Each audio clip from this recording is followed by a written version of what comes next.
All right, can you hear me now? Is that Austin Lawrence? Can you hear me now? All I need is a thumbs up or saying loud and clear with the thumbs up emoji, whichever works. I think I got an idea if I can raise my tablet a little higher so that way I don't think people can't see you. There we go.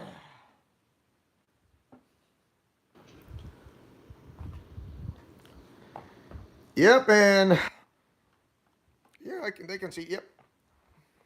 All right. So yes, aha. Austin Lawrence says loud and clear. Yes. Yes. Yes. We are live. We are definitely live and welcome to the best of Neo Anime Oasis, the beginning and the end. I am the host and main owner and founder of this entire channel, Leonardo, short for Leo Wolverine, if you want to know, because I picked that name. And guess who is my special guest of this my entire YouTube channel? And it's none other than Big Cammy of his own YouTube channel. And yes, say hello. Hello, ladies and gents. I'm BigCam007 here. For those of you that know me from this YouTube channel, you would also know that I've done like 3 crossover stories with this guy already. The first one being Doom Eternal, Ancient Gods Part 2. The second was my take on Symphony of the Night, Castlevania Symphony of the Night. And the third and the most recent one was the Marvel Ultimate Alliance 2. But I gotta say, it is an honor and a privilege to be a special guest here. Yeah, definitely. So, Austin Lawrence, can you hear him? If you could, I just want to know. I mean, Can anyone hear me here? Test, test, 1, 2, test, test, 1, 2. Testing. Fluffy, fluffy, puppy, fluffy, fluffy, puppy. Little baby boy asks for a lolly. Can you hear me? man, you're funny. To be honest, I can tell you're absolutely funny. I have my moments. Not a lot, but I do have them. so, Austin Lawrence says, "Yeah, I can hear him." That means he can hear you. Well, that's good to hear. That's good to know. Definitely. So, my goodness, you are my second guest, and you know what? This is the first time talking to you, Mm. and I'm using instead of Google Video into the Gmail address. I'm talking to you straight on Facebook Video. Yeah. Just thought it seemed like a bit easier than Google Meet, but that's just my opinion, you know? I know, but the only thing is, I can only see you like in the rectangular shape, like this way instead of this way. That makes sense. That makes sense. Makes sense. But in the Google video, I can actually see you like in full circle like this instead of this. Okay. That makes more sense. Yeah, Guess I'll that's try one. to keep that in mind next time. Mm-hmm. My goodness. And yes, I've seen. I know I don't want to go too much detail on your YouTube channel, but I know you've done Symphony of the Night as a live stream or some of the premieres, and plus you did Soul Calibur in some customizations, as Oh I yeah, recall. my Soul Calibur 6 arcade runs with the custom made characters. Thought you might like one of them because one of them was Asa Yuki, Uh, Sword Art Online. didn't you do The one with? other one of them, I'm not sure what So, character to go for. I'm still debating on that one. sorry, I kind of cut you off there. I was gonna let you continue. So, Sure, go ahead. I was gonna say, didn't you do one with Shadow Glitter Dream? Shadow Glitter. No, I have not done that one. Be sure to. I'll be sure to put that one on the list when I get the chance. To be honest, he has a lot of character growth like Vegeta would. Mm. Development growth. Sorry. Okay. All right. And character growth, character and development growth. So I would say she's like the interesting character to that, which she won the tag team titles with Sailor Miko, who goes by the name of Karai Tsukino. All right.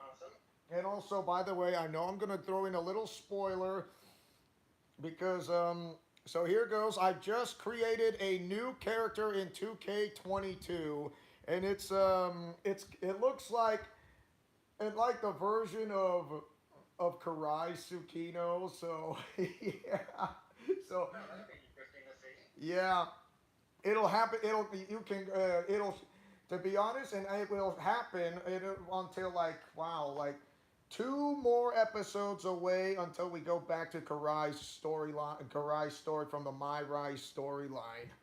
Two more stories to go from my character's side, and then you go back to Karai's story, but with a twist.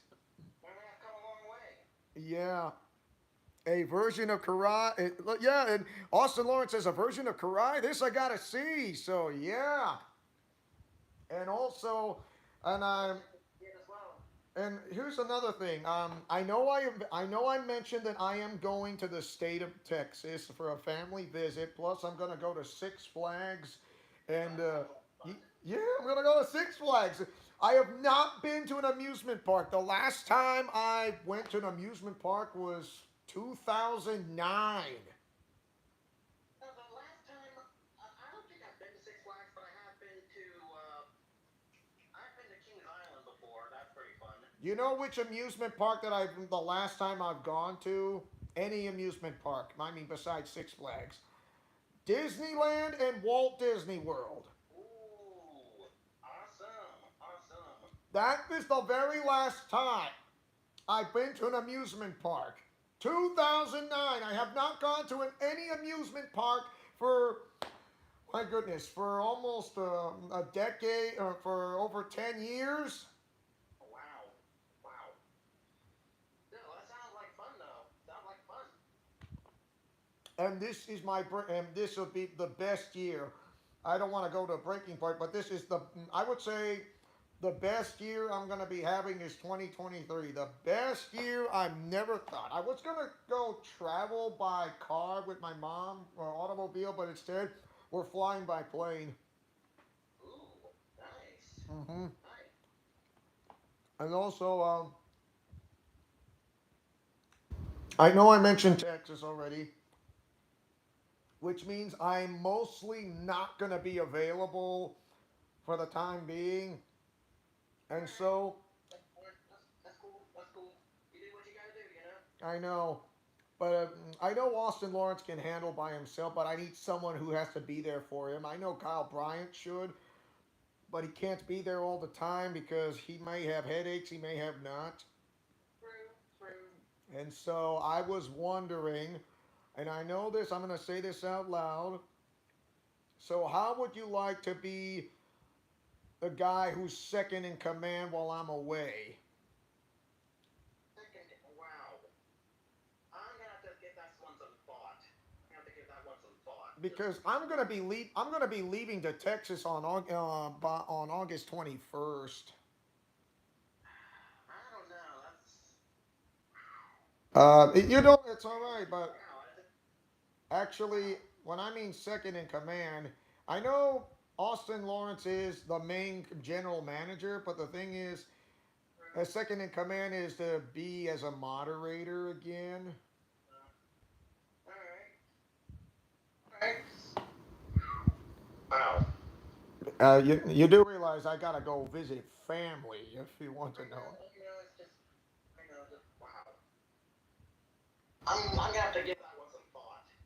Well, you got some time before I leave on August 21st because once August 21st comes in, um, I can the decision is final. So you have until like till the 20th of August. All right. Wow. All right.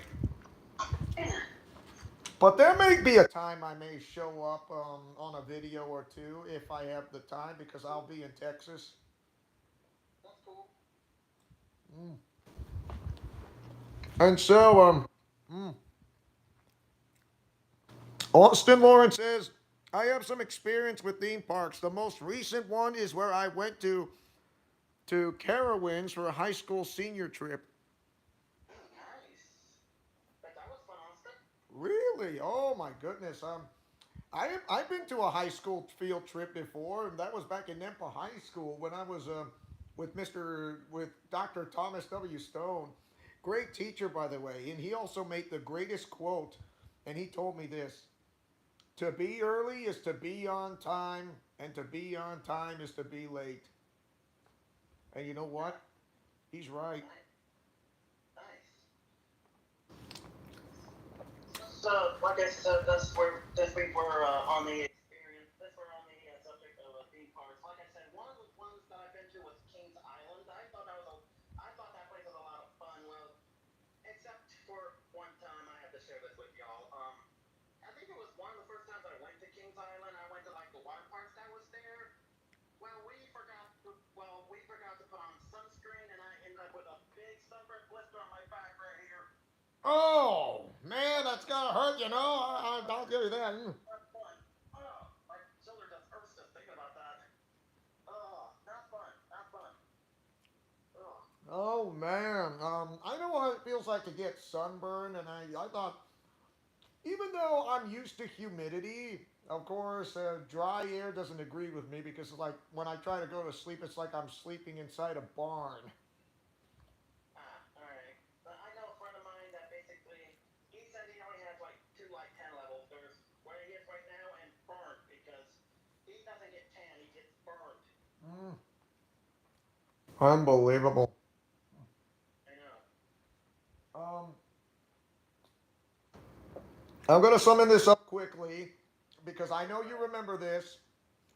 You had a dream because when I was doing the Paper Mario Z Abridged thing, and you did, and then it was mostly part of the one who kind of stole the show was a Shadow Glitter dream, and then you kind of had a dream about her, and then Oh yeah, yeah, about the drones thing. I remember now.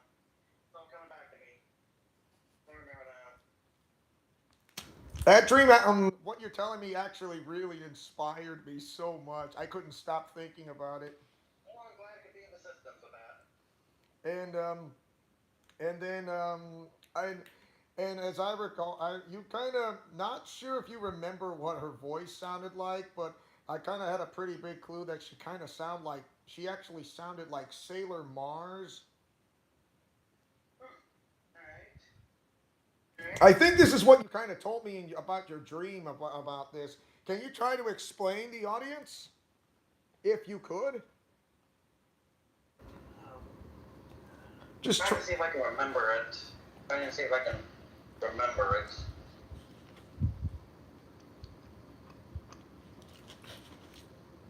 you had a dream. She had drones, and then Yeah, using drones, with yeah. with the Trying to piece all this together, so. was trying to like taking pictures or video camera on one of my main characters. And then she said, and then you hear her words saying something about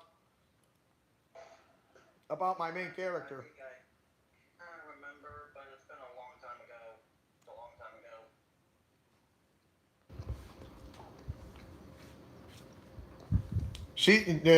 I think you said the words like, "Next time you'll be mine," or "Next time Yeah, I'll have him," or something like that. Yeah, that. Oh, it's been a long time. I kind of vaguely remember it. and then all of a sudden she turns around and looks at you,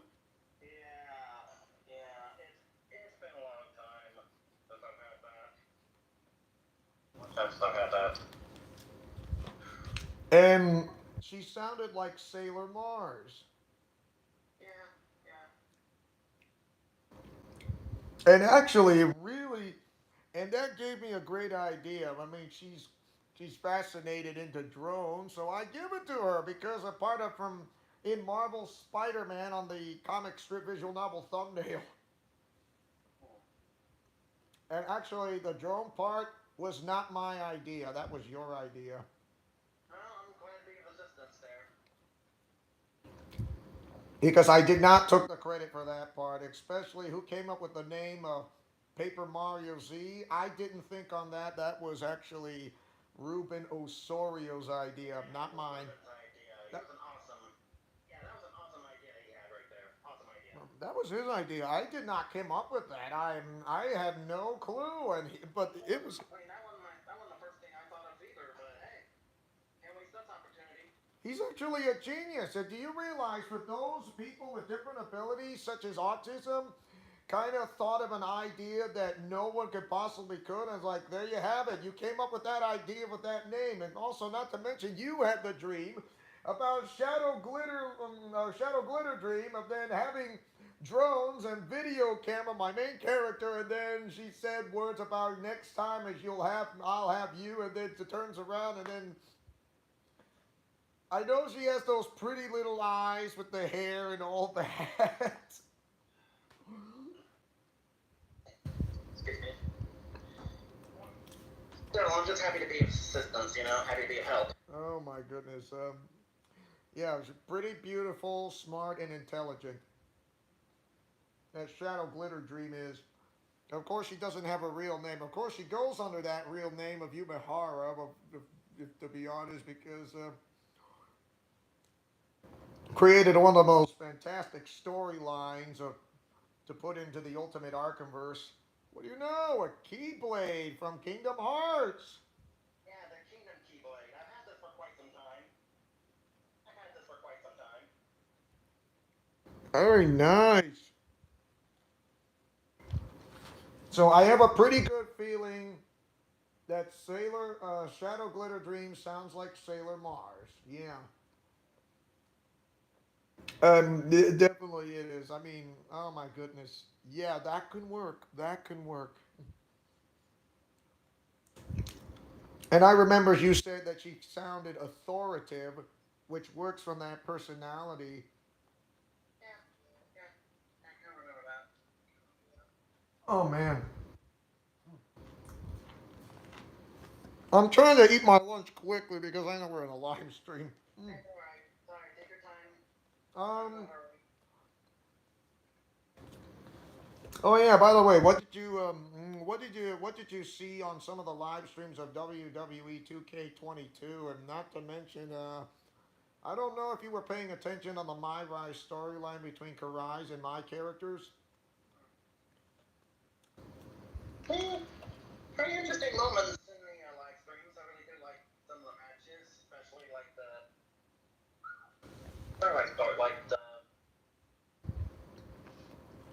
So now you. There's some pretty good matchups there. I hard to choose just one. Mm. And of course, some of the character. Yeah, the last time my character was shown in was WrestleMania Backlash, and Yeah, the step a lot of things happen there. I'll just put it at that. the stipulation was this: if either my character or Goku Black wins the WCW United States title against Austin Nagumo, Goku Black would set me free, and he would also lift the curse. But if Goku Black and my character loses to Austin Nagumo for that WCW United States title under triple threat elimination match rules where there are no countouts and no disqualifications. Well, my character dies the next day, and also, whoa, did I hear an echo? Huh. When I speak into That was kind of weird when I speak into this.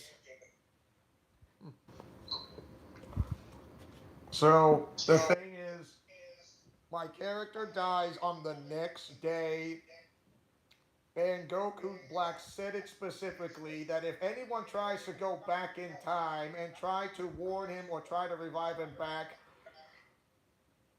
the character's powers will be stripped, plus a loss of title, loss of rank, plus automatic exile and complete cutoff. The stipulation cannot be reversed. Ah, alright. And it's still that in effect. Really does stink. It does stink. It seems that my main character just can't not take the pressure anymore for all those women who go out with him, everything, especially when you're going to see fill in between the filler between the Fastlane and WrestleMania Backlash in between. Okay. Because he just can't handle it. He just I think he just reached his breaking point. Right. Mm.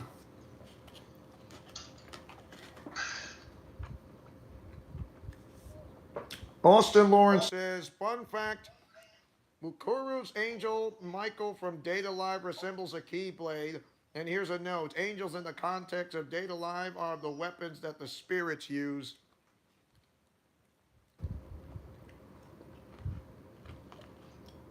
Interesting. That was Austin Lawrence, not me. You think that this might be a yeah, I know, but you think this might be a like a coincidence, Austin? Might be a coincidence, Austin? He's listening if you want to know and watching. Mm. I know. I'm almost done with my lunch. Is there anything else you'd like to add? All right. I can still hear you. Not that I know of. No. Not Oh, that I know of. all right. Yeah, that's nice.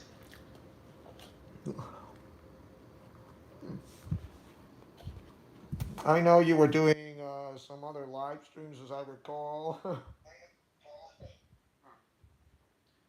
Not that I know of. Not that I know of. mm.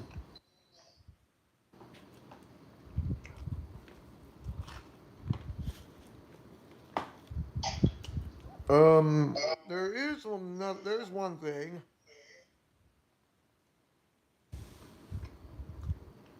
Double O 007 GoldenEye. I was doing that as a Let's Play, and somehow I only got like a few episodes left. I thought it was going to be 18 episodes, but I guess it just cut it down to 11. Ah, First time it comes into the N64, and then it's now on a Nintendo Switch online membership service for the expansion pass, and now it's on the Xbox Game Pass.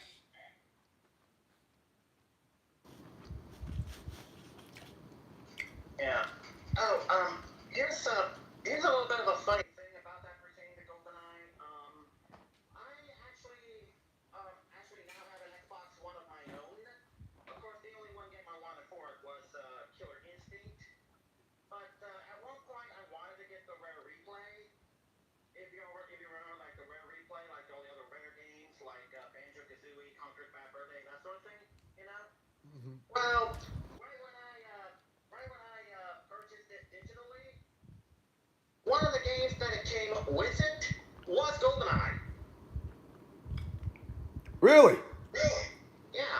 Didn't need the Game Pass in order to get GoldenEye. Just had to purchase the Rare Replay digitally. Oh. That's one Well, of the games that's included in there. Makes sense because GoldenEye was made by Rare as well. I see. So, since I'm done for lunch, I can now talk about the best of Neo Anime Oasis, the beginning and end. So I begin with Neo Anime Oasis #1 that began in June 24th to the 26th, 2022. I'll show it right in front of the audience, like right there. And I'll show it to you on camera. Ooh, awesome. Looks awesome. Uh huh. So, I'm going to explain there's like only three voice actors, and plus with another special guest if I recall. So here we go. Yeah, Austin says nice. So, Robbie Damon. In the anime world, Robbie Damon might be most well known as the most prolific voice of Tuxedo Mask in Sailor Moon and Sailor Moon Crystal. The VIZ dubbing, not the DIC. Well, D as in dog, V as in vacuum, VIZ. He He's also played countless lead and fan favorite roles such as Mori Jin in The God of High School, Megumi in Jujutsu Kaisen, Mitsuki in Boruto, Ikoma in Combineri of the Iron Fortress. It's a name. Minato in Remain, Akira in Battle Game in 5 Seconds. Yes, that's a name. It's a Japanese anime name. Akira in Battle Game in 5 seconds. So, Battle Game in 5 seconds. Mumen Rider in One Punch Man. Yes, he says Justice Crash. Time out, time out, Go ahead. time out, time out. You mentioned Jujutsu Kaisen, right? Yes. Um, um, in a few days, this is the fifth, 3 days, the, that, ridiculous, shooter game, Fortnite, Jujutsu Kaisen is gonna be in that. He voices Megumi. He voices Megumi in Jujutsu Kaisen. Hmm, nice. So, I was going to continue. Joe Kiddo in Digimon Adventure Try. Crollo in HXH. I know it's capital H, smaller X, capital H. So it's that's how it's pronounced, or if anybody can pronounce that name correctly. Fleck Turn in My Hero Academia. Killer T Cell in Cells at Work. Ren Sugura in Skip Beat. Merlin in Fate Grand Order an Absolute Demonic Front Babylonia. Gil Thunder in Seven Deadly Sins, and voiced other anime such as Demon Slayer, Katsugeki Token Ranbu, FLCL Progressive, Attack on Titan, Megalobox, Kuroko's Basketball, Brand New Animal, Gundam Iron Blooded Orphans, Last Hope, Naruto Shippuden, Occultic 9, Baki, Tales of Zestiria the 10th. Yes, and I know he's on that game because I hear his voice acting. Cyborg 009. I've seen that show, not the new one, so I've seen the original Cyborg 009. So, Austin Lawrence says Robbie Damon also voiced Lloyd. Austin here says he also voices, Id in the upcoming Grand Blue Fantasy Relink game. Oh, really? Okay, I'm going to continue. K, The Return of Kings, Fate Stay Night, Unlimited Blade Works, JoJo's Bizarre Adventure, Yashahime, Sword Art Online 2. Yes, he's on that one. Bungo Stray Dogs, God Eater, Izakai Quartet, Terraform Terraformars. It's spelled capital TERRAFOR, capital M, capital A, capital R, capital S. 86, Magi, The Adventures of Sinbad, Durarara X2, I think if I got that name right. Charlotte, Lupin the Third, Alt Noah Zero, Your Lie in April. That's a Japanese anime on Netflix. Glitter Force. Yes, he's on Glitter Force. Wow.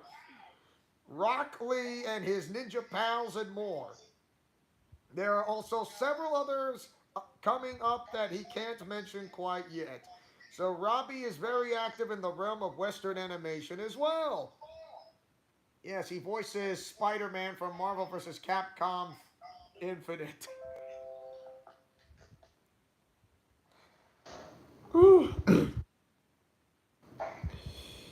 So I know he if I wish I could read it clearly because his autograph is on the booklet.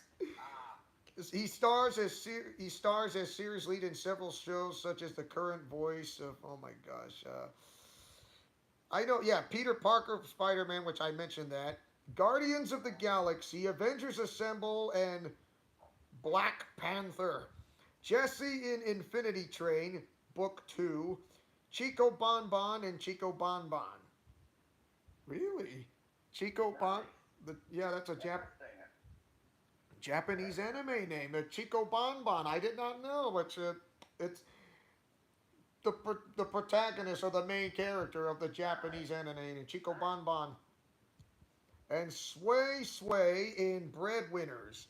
He has started reoccurred on the other popular cartoons like Star Wars Rebels. I've seen that one, which is pretty good. Young Justice. I've seen that one. Okay, KO, Let's Be Heroes. Casa I Grandes. And I've heard of OK KO Let's Be Heroes, and I think I've only seen like one legit episode of it, but it was the crossover they did with Sonic the Hedgehog. oh, really? I did not know that. Yeah, yeah, OK KO did do a crossover with Sonic. They did a crossover episode of that. Okay, I was going to continue on. Oh, sure, go ahead. It's all right. Pinky Malinky, Costume Quest, Scooby Doo, and Guess Who? Yes, I've seen that show. Rugrats. Nice. Yeah, I've seen the show Rugrats. Wow. The Rocketeer, Transformers Rescue Bots. I've seen that show. Thundercats Roar. I've seen that show, which lasted for like, well, I've seen the newer version.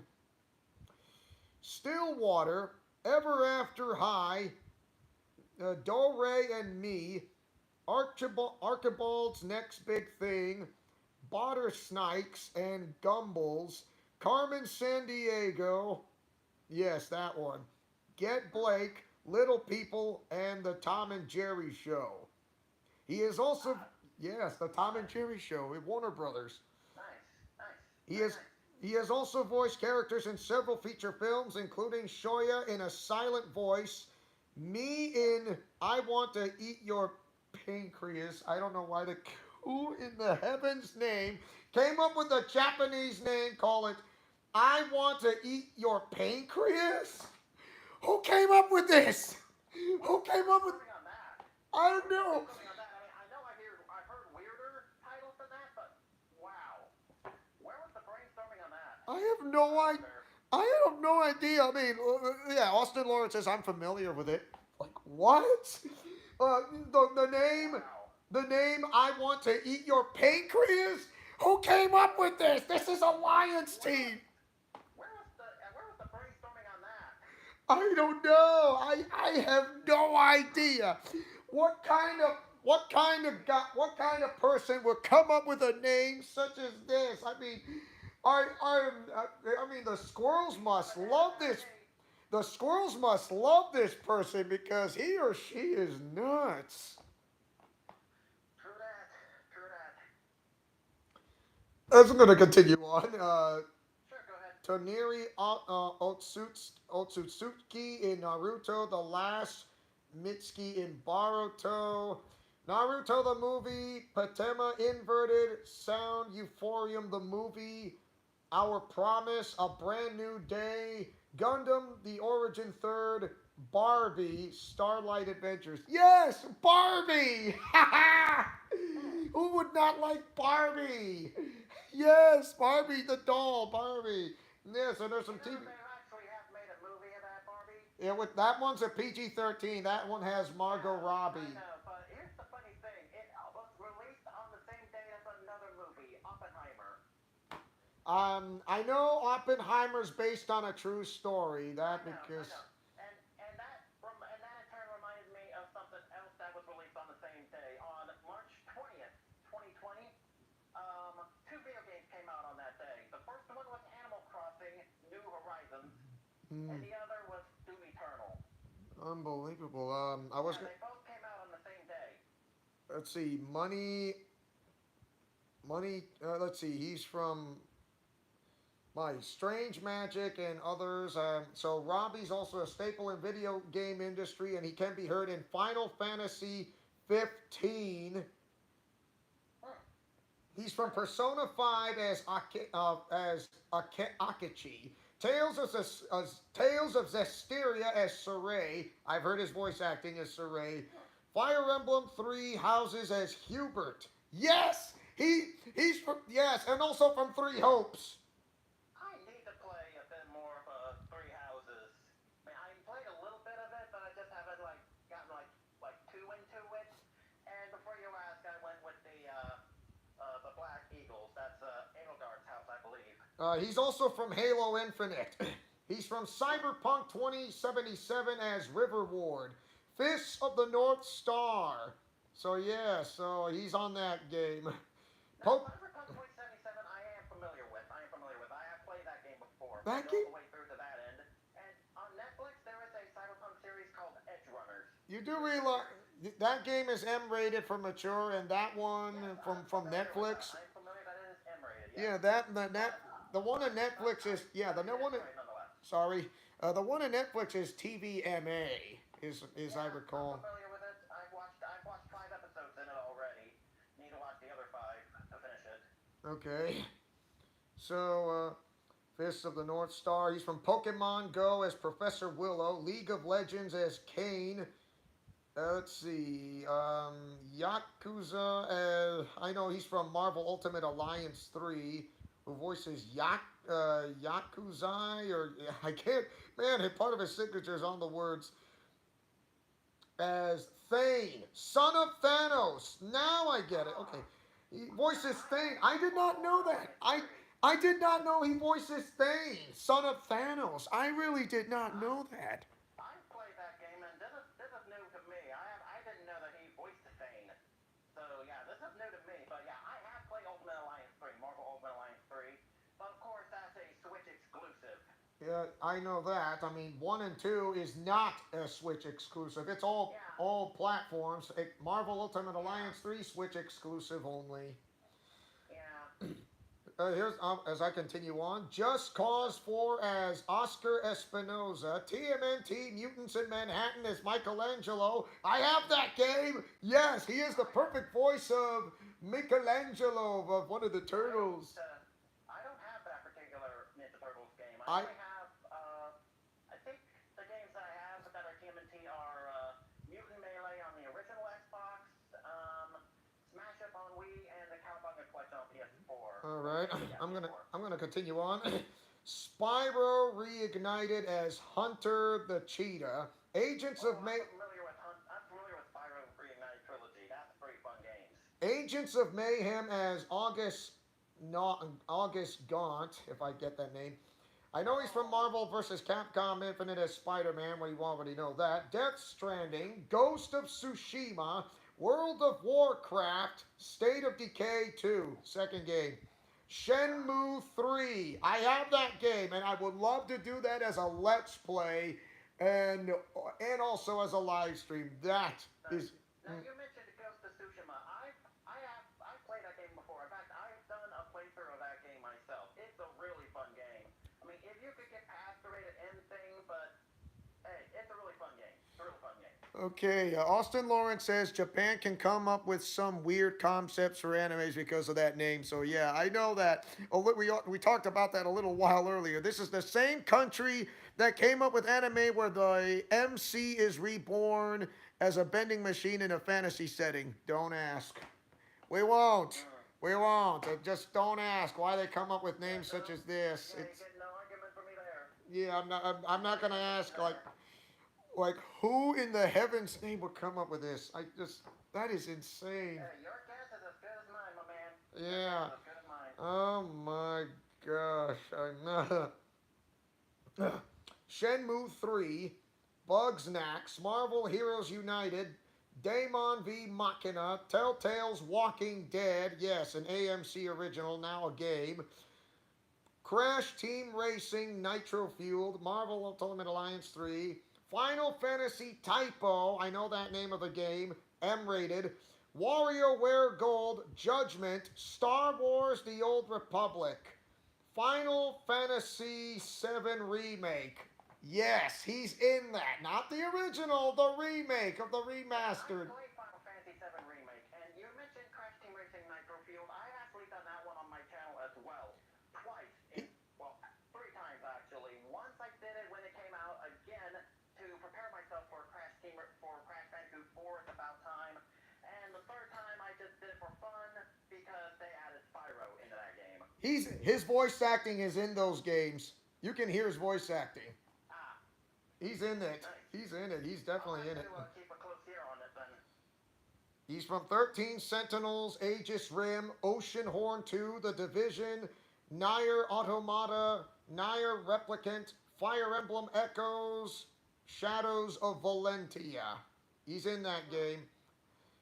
Fire Emblem Heroes, God Eater 1 and 2, Lego Star Wars, The Force Awakens, Lego Marvel's Avengers, Friday the 13th, that is a horror game. Anthem, I played that one before. Anthem, Radiant Historia, Perfect Chronology, Onmyoji, if I got that name right, the Lego Movie video game, Technomancer, Trials of Cold Steel, Shining Resonance Refrain, Akiba's Beat Masquerada, Aeon, or Eon, if I get it's capital Aion, Stella Glow, Xenoblade Chronicles 10, Atelier Sophie, Exist Archive, Grand Chase, Skyforge, Forbidden Magna, Lineage 2, Etrian Odyssey, Untold 2, Blade and Soul, Fairy Fencer F, and more. Robbie can also be seen in D&D, Dungeons and Dragons, on screen as Dorian Storm in the hit show Critical Role and Exandria Unlimited. Robbie also makes up 1/3 of the pop culture improv comedy troupe Lava. Loud, annoying, and very annoying. That's what stands for, aka Lava. That's one way. That's one use of an acronym. Yeah, yes, Austin Lawrence.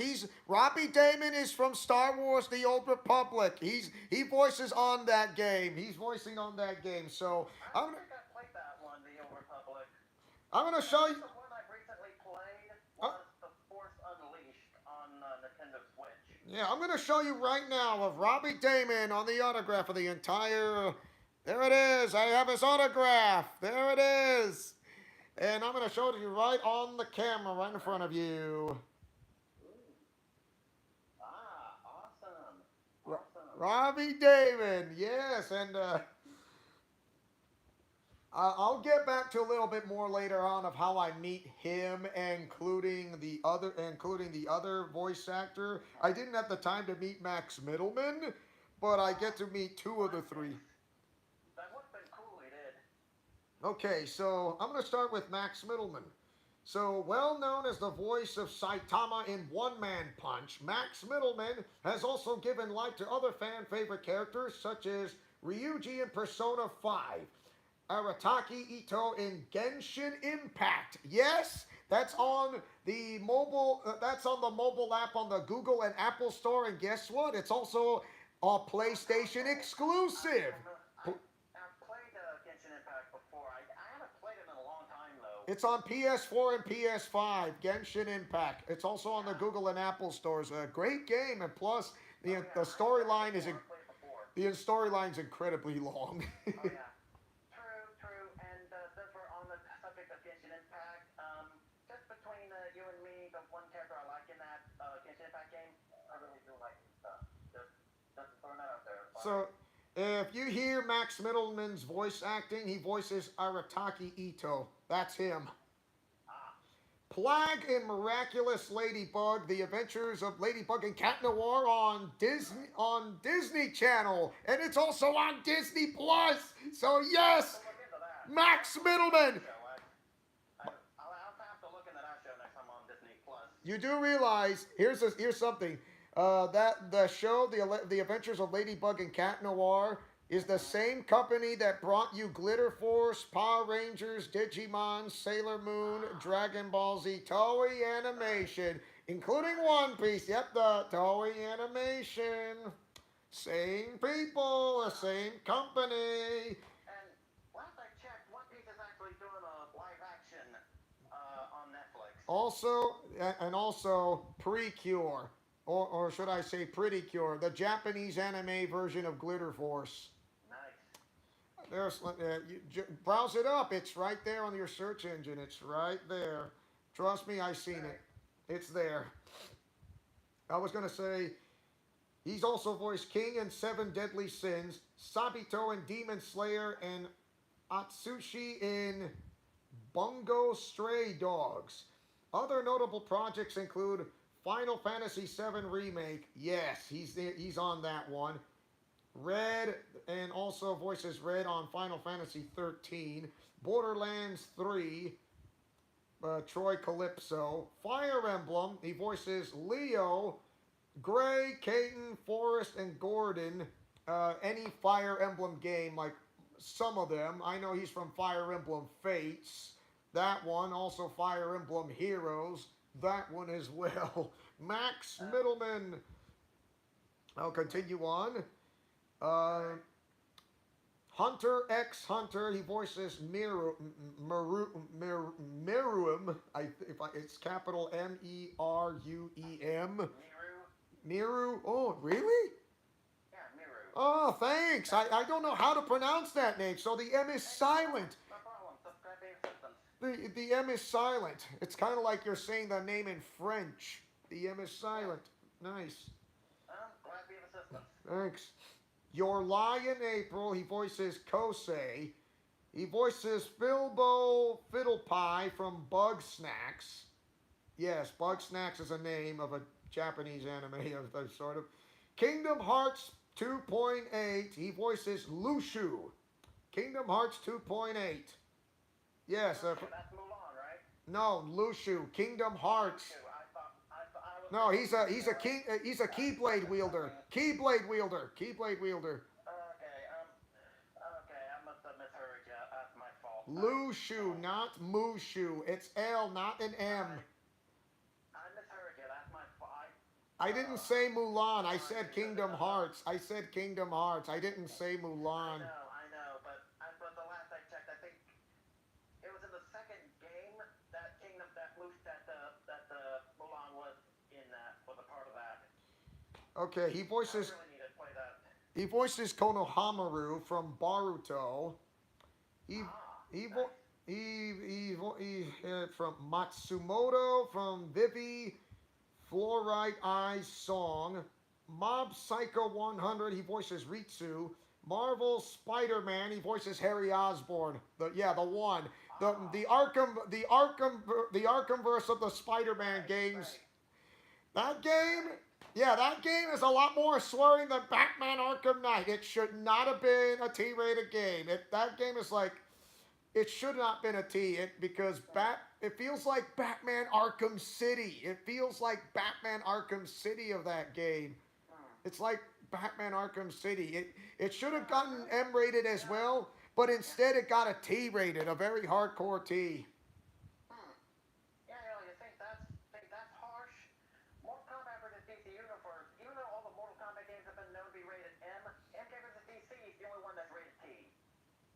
The same thing goes for Injustice 1 and 2. True. From the makers that brought you Mortal Kombat. True. I do have both of those, Injustice 1 and 2. I have played them. Of course, you could record by doing as a pre-recorded and/or live stream. Don't do it on YouTube. It's not worth it. Doing on YouTube is not worth it because music of Christopher Drake is, yeah, it's like adding serial. That could be problematic. You can do it on Facebook Gaming. Can't do it on YouTube. It's gonna have to be a Facebook Gaming exclusive, not YouTube. Which I would do such games such as Injustice 1 and 2, not to mention the Arkham games of Batman.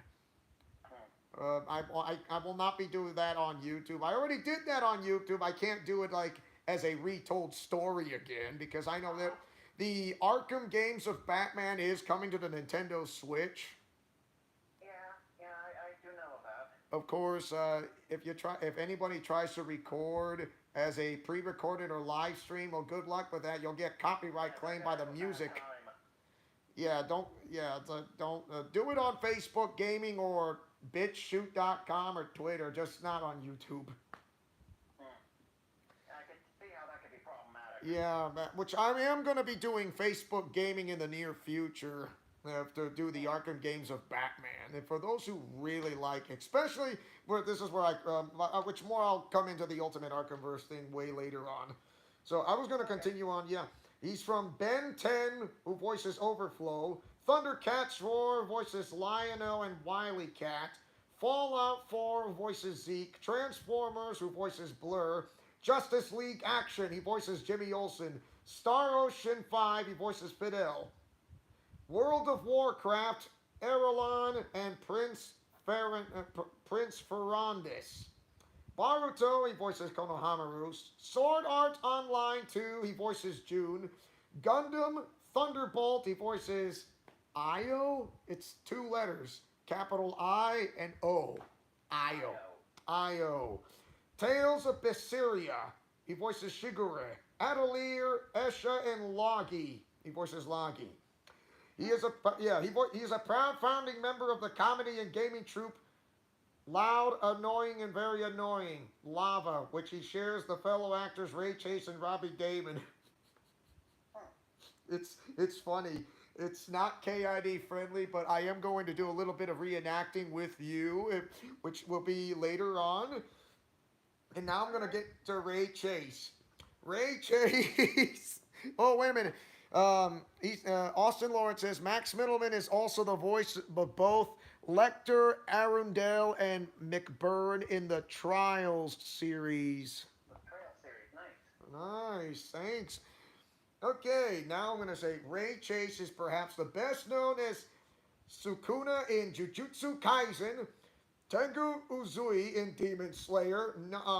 Ooh, actually, I got something that might help. So I'm gonna say that because good thing I have a copy that has not autograph writing, which is perfect, perfect. Alright.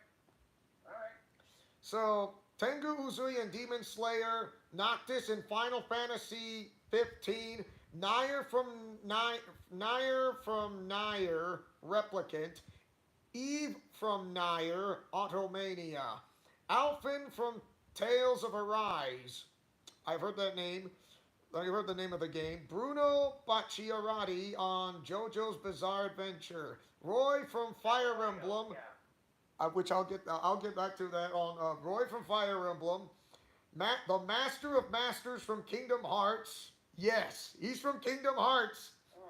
Master of Masters, and his most celebrated dual role as the subway announcer and Mara in Persona 5.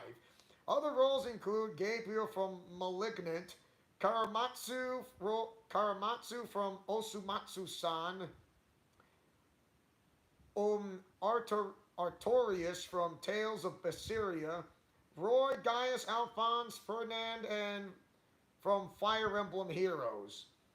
Almond Cookie from Cookie Run Kingdom. Yeah, that's a name. I think that is a Japanese name. Almond Cookie from Cookie Run Kingdom. Hmm. Don't ask, it's a name. You can look it up in the search engine.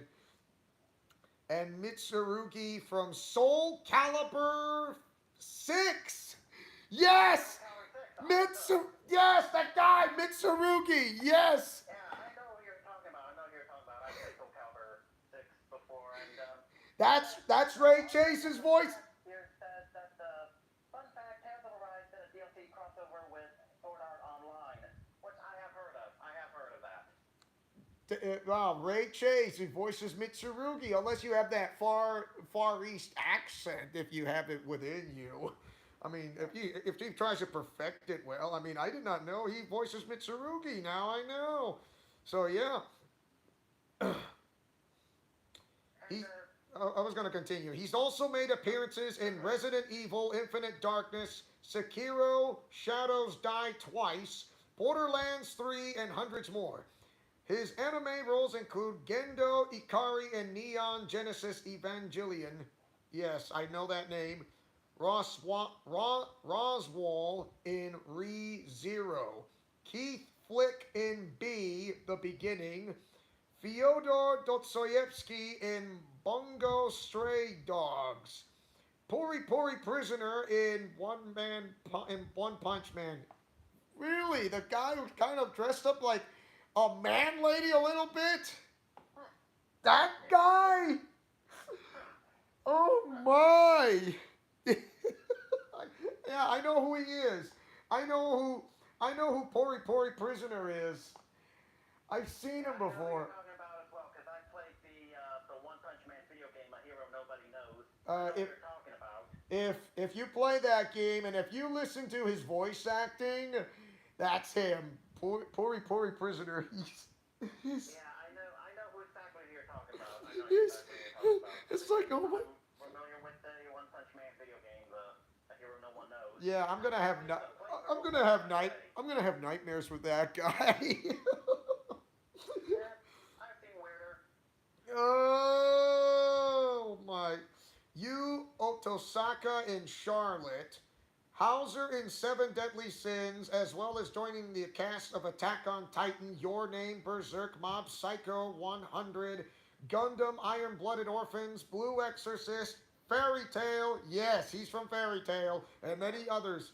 He is a proud founding member of the comedy troupe Loud, Annoying, and Very Annoying, which stands for Lava, which he shares with his fellow actors Max Middleman and Robbie Damon. So, I'm gonna, I'm gonna, I'm gonna show you. Okay, I'll show you right now the autograph I got from Ray Chase. Starting with the audience. So yeah, fun fact: Tales of Arise has has a DLC crossover with SAO, which that I knew. Here's the autograph of Ray Chase, and here's Max Middleman. Everybody, there you go, Austin Lawrence, and every one of those who are watching the live stream. And I'm gonna show you right here. There's Max Middleman, and there's Ray Chase. Awesome. Very awesome. Yeah. Oh man, and Kohei Hattori has arrived back from the late 2010s. I know who he is.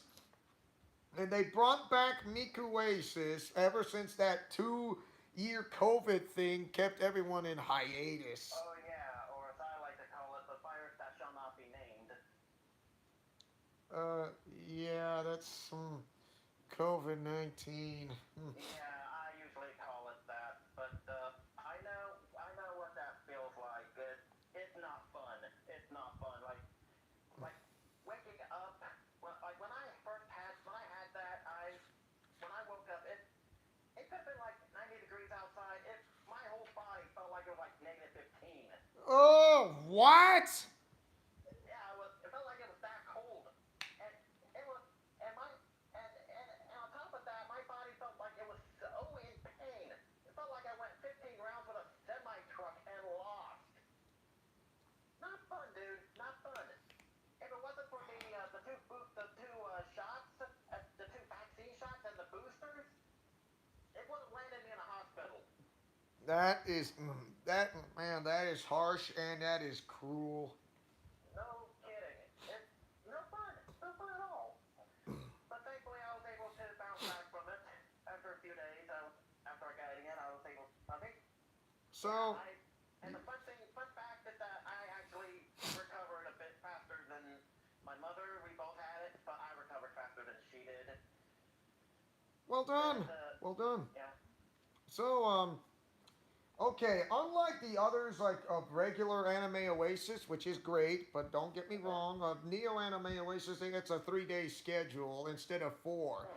So they've been doing it for like 4-day events on Memorial Day, but and they moved from all the way from May to June, all the way to June, 3 days straight instead of 4. So they thought it'd make things a little easier. So There was the Lolita Fashion 101, Lava Q and Play, the opening ceremonies, Miku Oasis Parfait, Kohei concert, after concert rave, and there were the panels, and and there was usually there was the Maid Cafe, which is on a Friday schedule that began from 12 p.m., 1 p.m., 4 p.m., and 5 p.m. There was the dealer's room, and there was the autograph sessions, which I did enjoy. Oh, and on the Saturday's event, there was the cosplay contest signups, K-pop dance lessons, J Fashion Show signups with the J Fashion Show, Japanese fashion and culture, Lava Live, my Yamataiko performance. I think I didn't read that one. I think I can explain what is Yamataiko. Taiko Performance Group. That actually it's kind of like a Japanese artist group beating Japanese ancient Japanese drumming. It's just really fantastic. I mean, Nice. yeah, it's like don't just be angry with the drum, but how do I say love the drum? I mean, with power and passion and understanding, if you get my meaning. Go back to ancient Japanese culture. Go way back. Nice. Yeah. Let's see. There's a Lolita Tea Party, which I missed that one. I went to the Maid Cafe, that one, and also as well. And and then on the Sunday schedule, there was a Pokemon Go battle trade, living material in a material world, a guide to gotcha games. Don't ask. I don't know why. And there was the battle cosplay sign-ups, and I went into cosplay battle not once but twice. So I did it twice as the Mighty Morphin White Ranger of last year and this year. So Nice. okay, That and sounds like fun. when I met with Robbie Damon for the first time, I was dressed up as the Luchador Rey Mysterio right here, as you can see. Uh Awesome. huh. Vi- Awesome. Viva mi raza, compañero. Nice. Latino World Order. Yo soy un Latino. There you go, Latino hate. Bring back the LWO. Sí, es cierto. Y yo soy un latino y mexicano. Yo soy un hispánico. Y yo hablo en español. Yo hablo mucho en inglés mucho en inglés y español. Yeah, I speak Spanish. I speak bilingual. There are some words in Spanish that I can't say that how to pronounce. Ah. If you Hey, get practice makes perfect. I'm sure you'll get better at it. Yeah, they say. Yeah, they will say, "How do you speak Spanish?" It almost kind of sounded sexy. I don't know. Don't ask me. And also, get a load of this. Was wearing the flag of Mexico. Yes, the Mexican poncho. Nice. Uh huh. The Mexican poncho. Viva Mexico! Yes, and I wanted to rediscover my Mexican roots because I this was my very first time dressing up as a one of my favorite WWE superstars, and that was Rey Mysterio. And I went up to Nice. Robbie Damon and I said some words in Spanish, and he actually loves it. He really does. I'm Robbie Damon, Nice. and he told me about Dungeons and Dragons, and then he showed me how to roll the dice. It's like the number, Right. roll the die, and then you get to. So I want to try to beat him once, and unfortunately, I kind of lost. Ah. It was fun. It was fun. I actually did Nice. enjoy him. I enjoyed with Robbie Damon. Nice. He really liked my Rey Mysterio costume, and he autographed it with some of the signature that looks like when he. I loved him when he voiced Tuxedo Mask, aka Mamaru, because yes. He also voiced Michelangelo, and that line he says "cowabunga." Yes, he gave me a cowabunga. He gave me a cowabunga, and then I met Ray Chase, and I know who he is, and I told him you voiced Roy from Fire Emblem. I said Roy's our boy. He give me a Roy's our boy feel, along with and also with voicing Prince Alphonse, and then my goodness, he also he's, he's a fantastic voice actor, to be honest. Sounds like it. My gosh, he's also I did. Yeah, he's also from Fairy Tale, and my goodness, Attack on Titan, and it is just absolutely amazing when I finally get to meet him.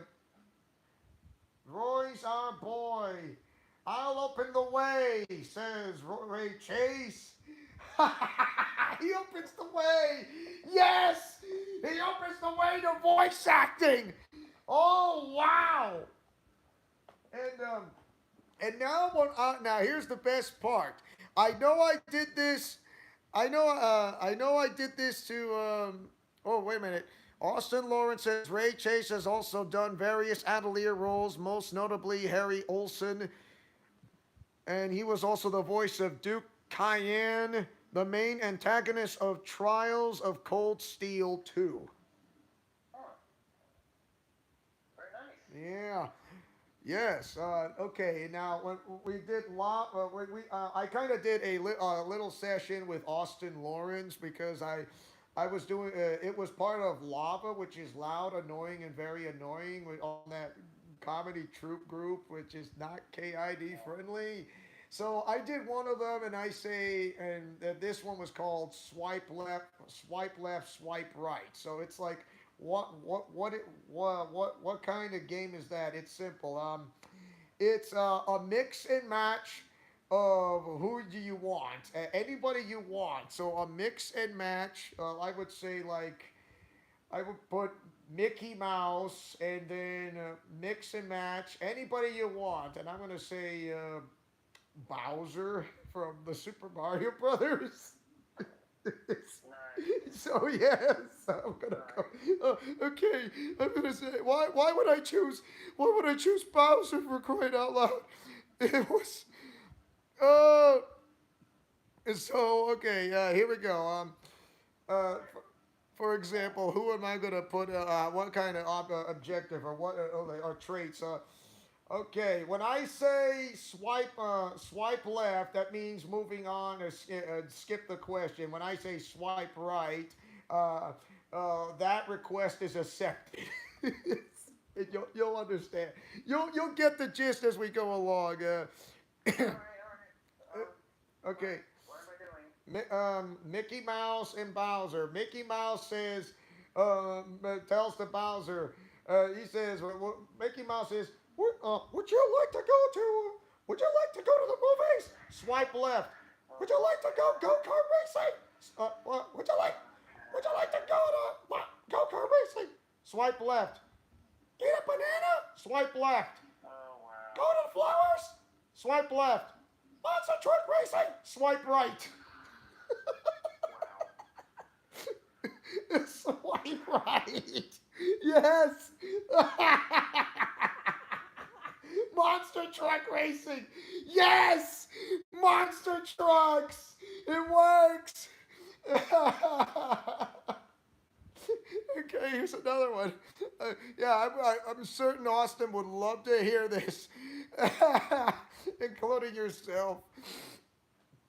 Okay, that's a match. Monster truck racing. Uh, what would they like to eat? What would they like to eat? I don't know. Would you like to eat cherries? Swipe left. Oh, how about eating Pluto? Swipe left. Eating chicken? Swipe left. Eating ice cream? Swipe right.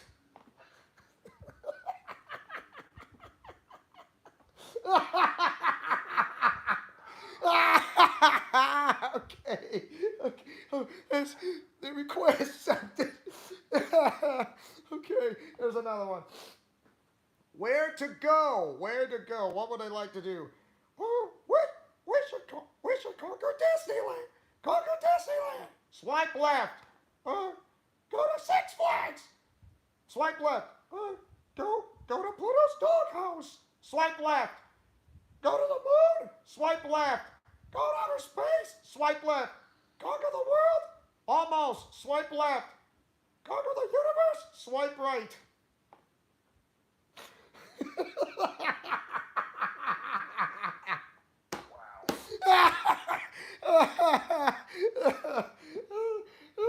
What? Sorry, Pluto. We're gonna conquer the universe. Oh. I mean, they did it with Star Wars, so. Oh. So there you have it.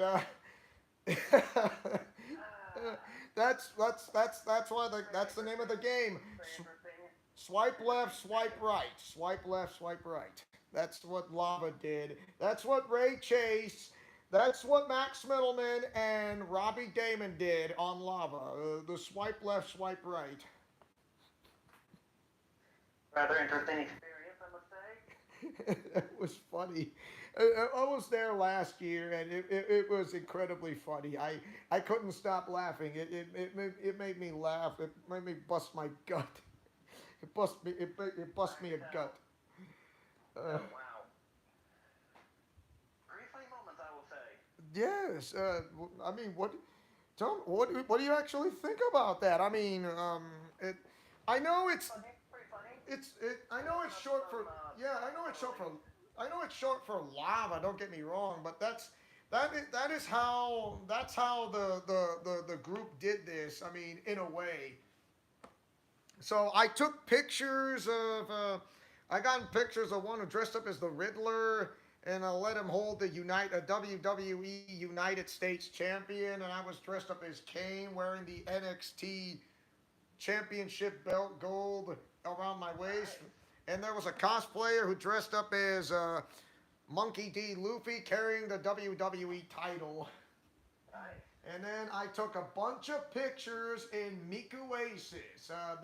There were some new people I've not met before. Of course, there are some others I've met. One of them I already know who it is. Some are brand new into Neo Anime Oasis. Some make it as far as they come to Neo Anime Oasis as far as California, Oregon, the state of Washington, and Utah, and also some parts of New Mexico and Arizona, Wow.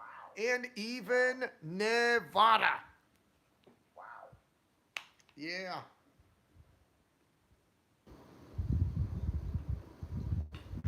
Man, I took a bunch of pictures of Luca Megurine, which is incredible. I know I like Luca Megurine. She's a Vocaloid. Miko V3. I know I'm a Hatsune Miku fan. Then I took the group as well, and then I had my picture taken. That dressing up as the Fiend. You know, he's a character out of WWE. The Fiend. Yeah, I'm familiar. Bray Wyatt, I believe. Bray Wyatt, and then yeah, I had a group picture taken with the main group of Project Diva Vocaloid cosplayers, because yeah, there it is, and that was on the first day, and I'll never forget the moments I had, and then everything. My goodness, especially I had the day on the second day. I have more pictures to take, and dressing up as Rey Mysterio again. We're holding the WWE title, and a person wanted to have a picture taken holding the NXT title. Then I had a picture of Sailor Venus, who was in a cosplayer dressed up as Sailor Venus, along with the fluffy cat named Artemis, dressing up as Rey Mysterio, holding the NXT title belt. And then I met another cosplayer in the Sailor Moon series, Black Lady. I got that picture, yes, and this is a great wow moment. And then I dressing up as the Master Chief later on from Halo. Master Chief as Halo. And guess what? I have the helmet plus the costume. So I'm going to show you right on the screen. So here you go. Awesome. Ta-da! The screen. And here, the audience, the helmet. There you go. Since you brought that helmet, are you familiar with the a game called Brawlhalla? Brawlhalla, yes, I am familiar with Well, it. they recently have done a crossover with Halo. So, and the two crossover skins they brought to that game are, of course, Master Chief and Arbiter. That's interesting. Yeah. So, So now, other than Brawlhalla, I know Arbiter was in one other game, and that was Killer Instinct on the Xbox. there was a cosplayer who kind of dressed up as a knight of the Crusaders. I don't know. A cosplayer dressing up as Hatsune Miku. And there was another cosplayer dressing up as a Sakura Miku of Project Diva Vocaloids. I was still the Master Chief, and then I have a picture taken with a fluffy character while I was trying to dress up as John Cena. Nice. And then, not to mention, I had a cosplayer who dressed up as Chung Li from Street Fighter. Wow, Nice. the perfect part. I was having the United States title while Chung Li was holding the NXT Gold. That was, Nice. yes. And I finally get a picture taken, a Nintendo character who dressed up as Princess Peach. Nice. Yeah, Princess Peach. My goodness. And also I had a cosplayer who dressed up as Deadpool. Nice. Deadpool. What? Who would not like Deadpool? There's some pictures I did take as well, and then one dressing up as Rey Mysterio while I was in the formal dance at the formal dance, and it was one of the best moments of my life. I did get. Nice. My gosh, I did dance with some of those in cosplayers who dressed up. One of them might be Princess Peach and some others, and yes, and it was fant- Nice. it was it was the most memorable moment. I was wearing the suit with a tie while wearing the Mexican poncho with the Rey Mysterio luchador Nice. mask, and it was one of the most wow moments I'll never forget. Yeah, sounds like a lot of fun. I do. I mean, it's a lot of fun, to be honest. I'll give you that. The memories, memories that I can never forget. I can never forget. It's just absolutely amazing, and That's it's one of just those things that sticks with you for a very long time. yeah. I don't think it's not. I don't think I'm never gonna make forget this. I think it's going to be like more carved into me. Yeah, sounds like it. Oh, there's yeah. Dressing up as Rey Mysterio. That night, my one of my wonderful big wow moments, and it is just absolutely amazing. I cannot forget. And then I go back to more pictures, and then I try to dress up as. I don't have a complete. I didn't have the Undertaker costume, but I try to look like one. And then I had I had the costume as dressing up as the Mighty Morphin White Ranger, and then I had some people dressed up in fairy tale characters in cosplay. Natsu Nice. Dragneel and Lucy Heartfilia. Nice. Yeah. Oh my goodness. And there are some cosplayers in Japanese anime I took as a Mighty Morphin White Ranger. And some of those, I mean, there are names that I don't even remember, but it was great. And I also took a picture, had a picture taken with one who dressed up as a Marvel Spider Man from that Marvel Spider Man game, which is absolutely perfect. And also a cosplayer dressed up as a Sakura Miku from Project Diva Vocaloid, and a one character dressing up as a cosplayer as a fox. So yes, it was amazing, absolutely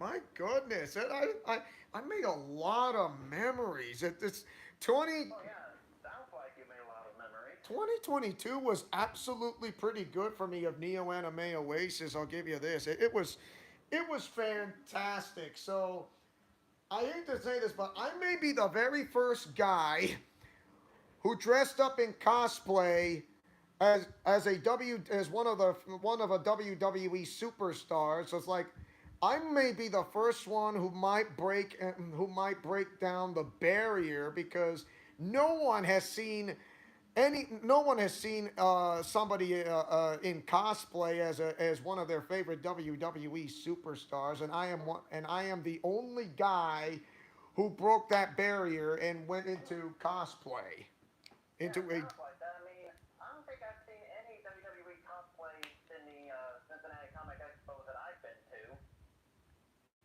Like, I know I've seen a few of these. Like, I know I've seen one.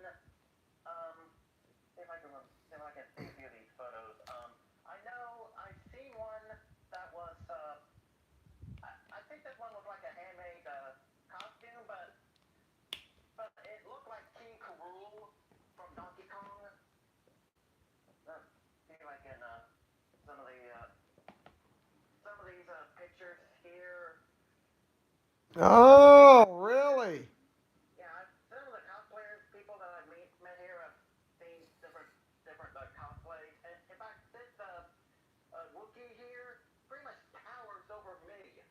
I mean, I hate to tell you this, man, but you look pretty good as dressing up as Mario from Super Mario Odyssey.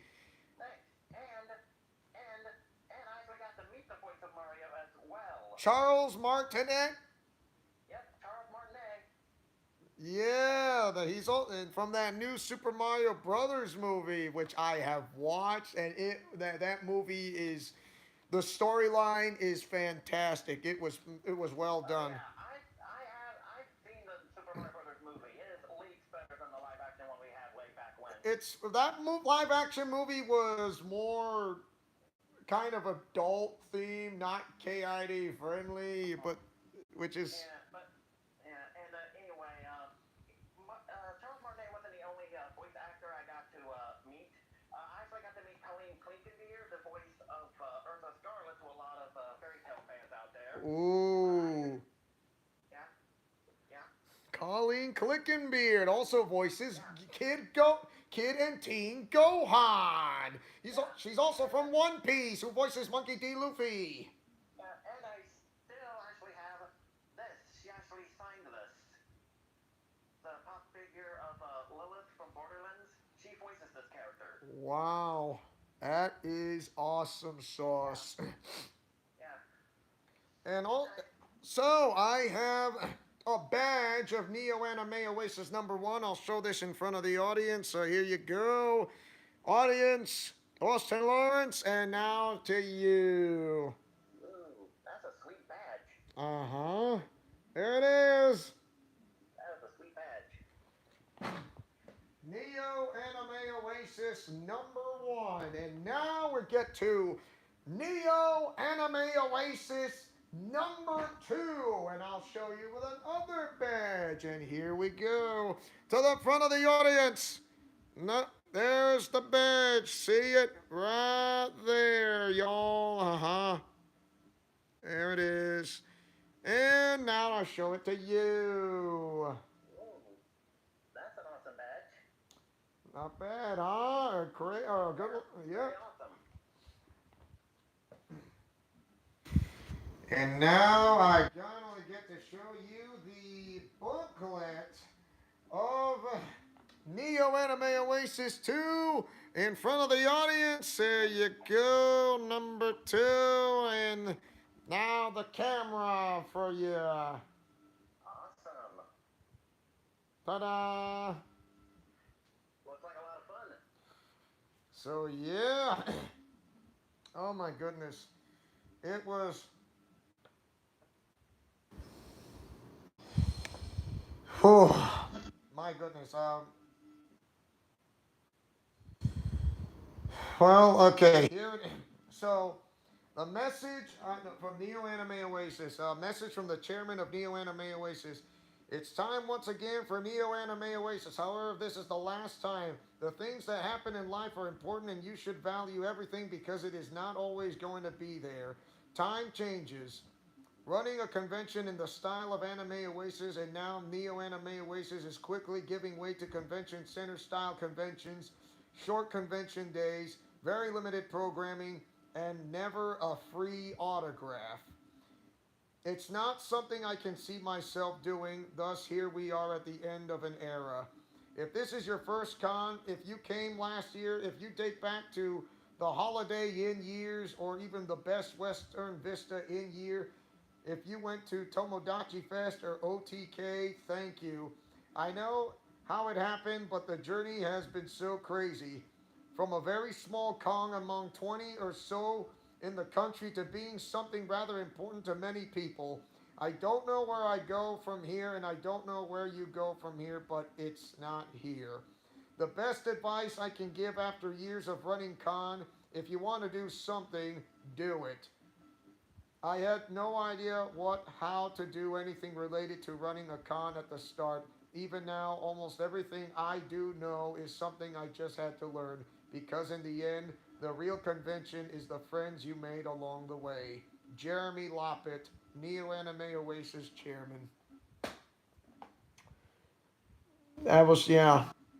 That was uh, that was the chairman himself. He's been doing Anime Oasis, now called Neo Anime Oasis, for 20 plus years. That's a long time. Began in 2002, 2002, and Wow. it was a long time, and Wow. I did not know there was an anime convention. I mean, I will get back to I'll sum it up more things later on, but I'm gonna All uh, right. so Very here we go. We're going to start off with Emmy Lowe and Bill Butts. Emmy Lowe is a Taiwanese Chinese American voice actress and director.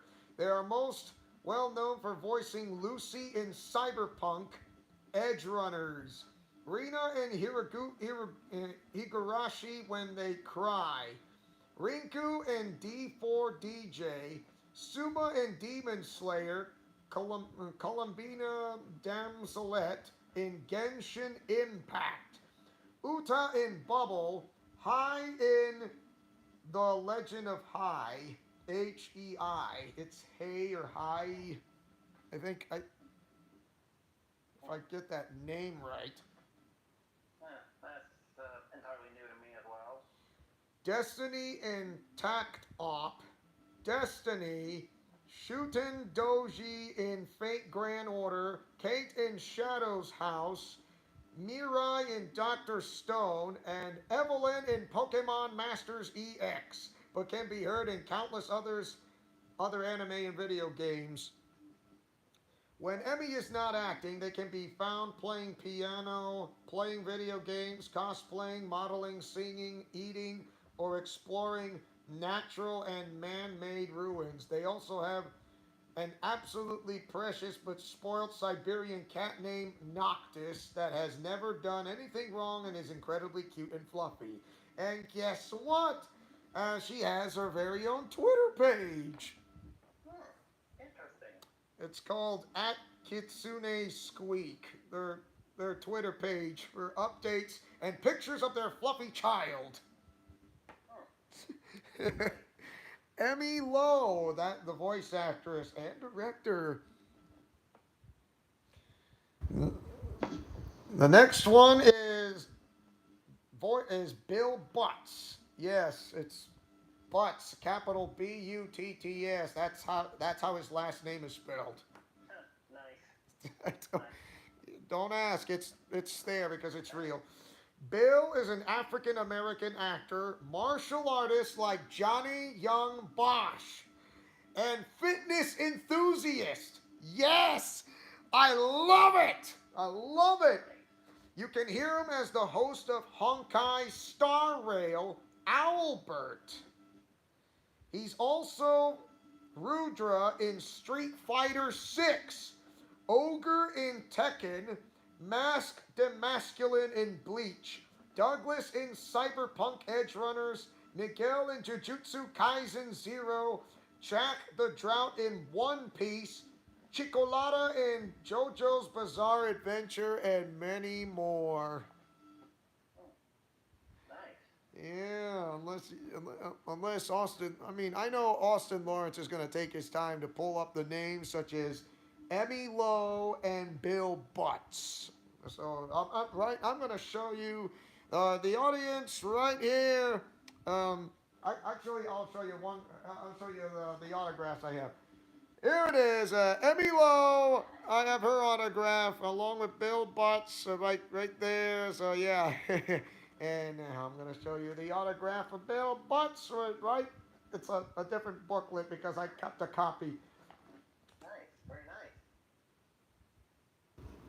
Ta-da! Very nice. Here comes the next one. Chris Kaysen. Chris Kaysen has voiced Mr. Popo and Tien Shinhan in Dragon Ball Z, the original one, the original Dragon Ball Z.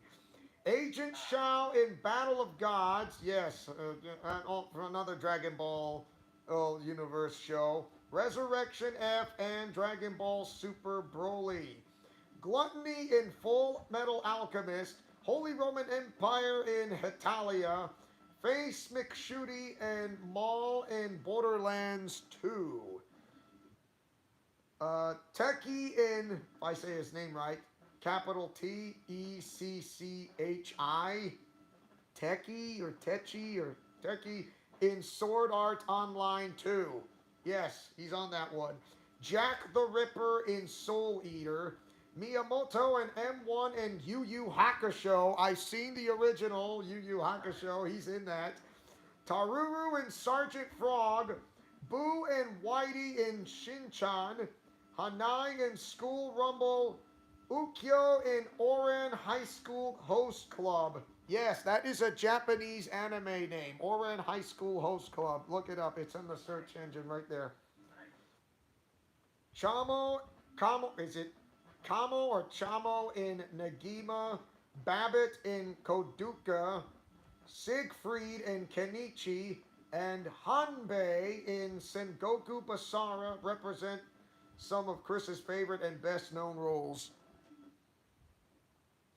You may have also heard him in One Punch Man, Attack on Titan, Gunslinger Girl. Yes, that's a Japanese anime name. Yeah, Gunslinger Girl. Look it up. It's there. It's there. Just go to your search engine and you'll find it. I don't know why they called it Gunslinger Girl, so it's there.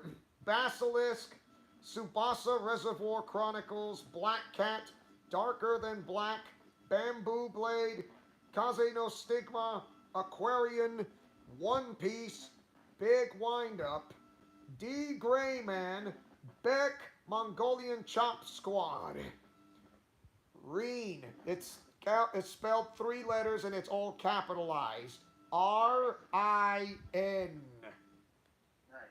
Speedgrapher, O. Edo Rocket, Summer Wars, Initial D, Dead Man Wonderland, Fairy Tale, which I didn't know, he is in it, Case Closed, Space Dandy, Aldnoah Zero, Michiko and Hachin, Your Lie in April, that's on Netflix, I'm certain.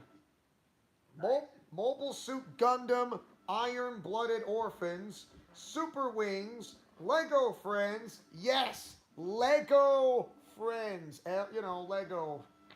Yeah, I know what you're talking about. Rainbow Butterfly Unicorn Kitty. Don't ask, that's a name. It's there because that's Mob Psycho 100. Guess what? He's also from Ace Attorney. Phoenix Wright. Yes! Ace Attorney, yes! I have yet to play those games. Ace Attorney games. I only the T Because he was a playable character the in Ultimate Marvel 3. the TV show, the TV show. He's on the TV show, Ah, the TV show, and the Seven Deadly Sins. That's also on Netflix. The Seven Deadly Sins is on Netflix. As an ADR director, Chris has had the pleasure of assist directing such titles as One Punch Man, Dragon Ball Z Uncut, Dragon Ball GT, Yu Yu Hakusho, Negima Koduka, Galaxy Railways, Baki the Grappler, School Rumble, Hell Girl, Kaze no Stigma, Bamboo Blade, Birdie the Mighty Decode, Initial D, Tsubasa Tokyo Revelations, Yuki Yuna is a Hero, The Asterisk War, The Seven Deadly Sins, Mobile Suit Gundam, Iron Blooded Orphans, Mob Psycho 100 and ReZero, Starting Life in Another World. Can you hear me? yeah, I can hear you. Okay, I kind of hear like the static every time I speak from one end. But Yeah, so skipping a little bit, but I can still hear you. right. As a writer, he has adapted and or assisted on scripts for Case Closed, Negima, Witchblade, Orin High School Host Club. That's a Japanese anime. You can look that up. And Bamboo Blade, AM Driver, Magi, The Labyrinth of Magic, Blood Lad, Initial D, Yuki Yuna is a Hero. Yeah, I said that. He also has the opportunity to be a part of many popular video games. Some of his favorites were voicing random ghouls and specters for Ghostbusters, the video game. Huh. Yes. Played that Ghostbusters, the video game. In fact, they remastered that on modern consoles. They did. They have. He's on that game. The original and the remaster. The original and remastered. Nice. Nice. The same thing goes with Colleen Clickenbeard and Christopher Sabat. Nice. Yeah, I mean, I kind of pay attention when it comes to this. Yeah, I need to start paying attention to that kind of stuff. So he's also from Mega Man in Street Fighter 10 Tekken. Not the blue guy, you know. Not Mega Man is the one who has the Charge Buster. Mega Man from in Street Fighter 10 Tekken. You mean Street Fighter Cross Tekken? Cross Tekken, sorry. Cross Tekken. Tekken. Tatsu. I know what you're talking about. I know what particular Mega Man you're talking about. Just, yeah.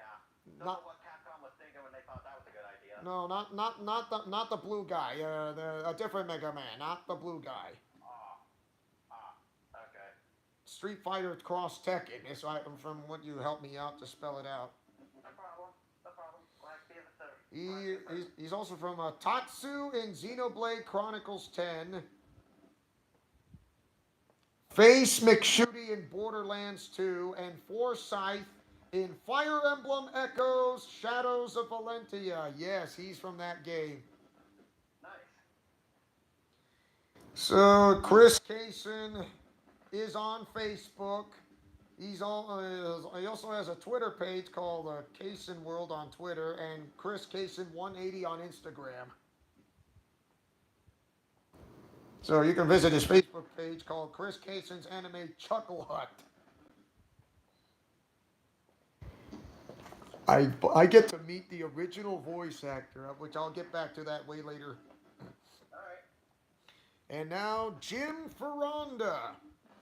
Jim Ferranda is a Texas-based voice actor, freelance ad copywriter, and cyborg.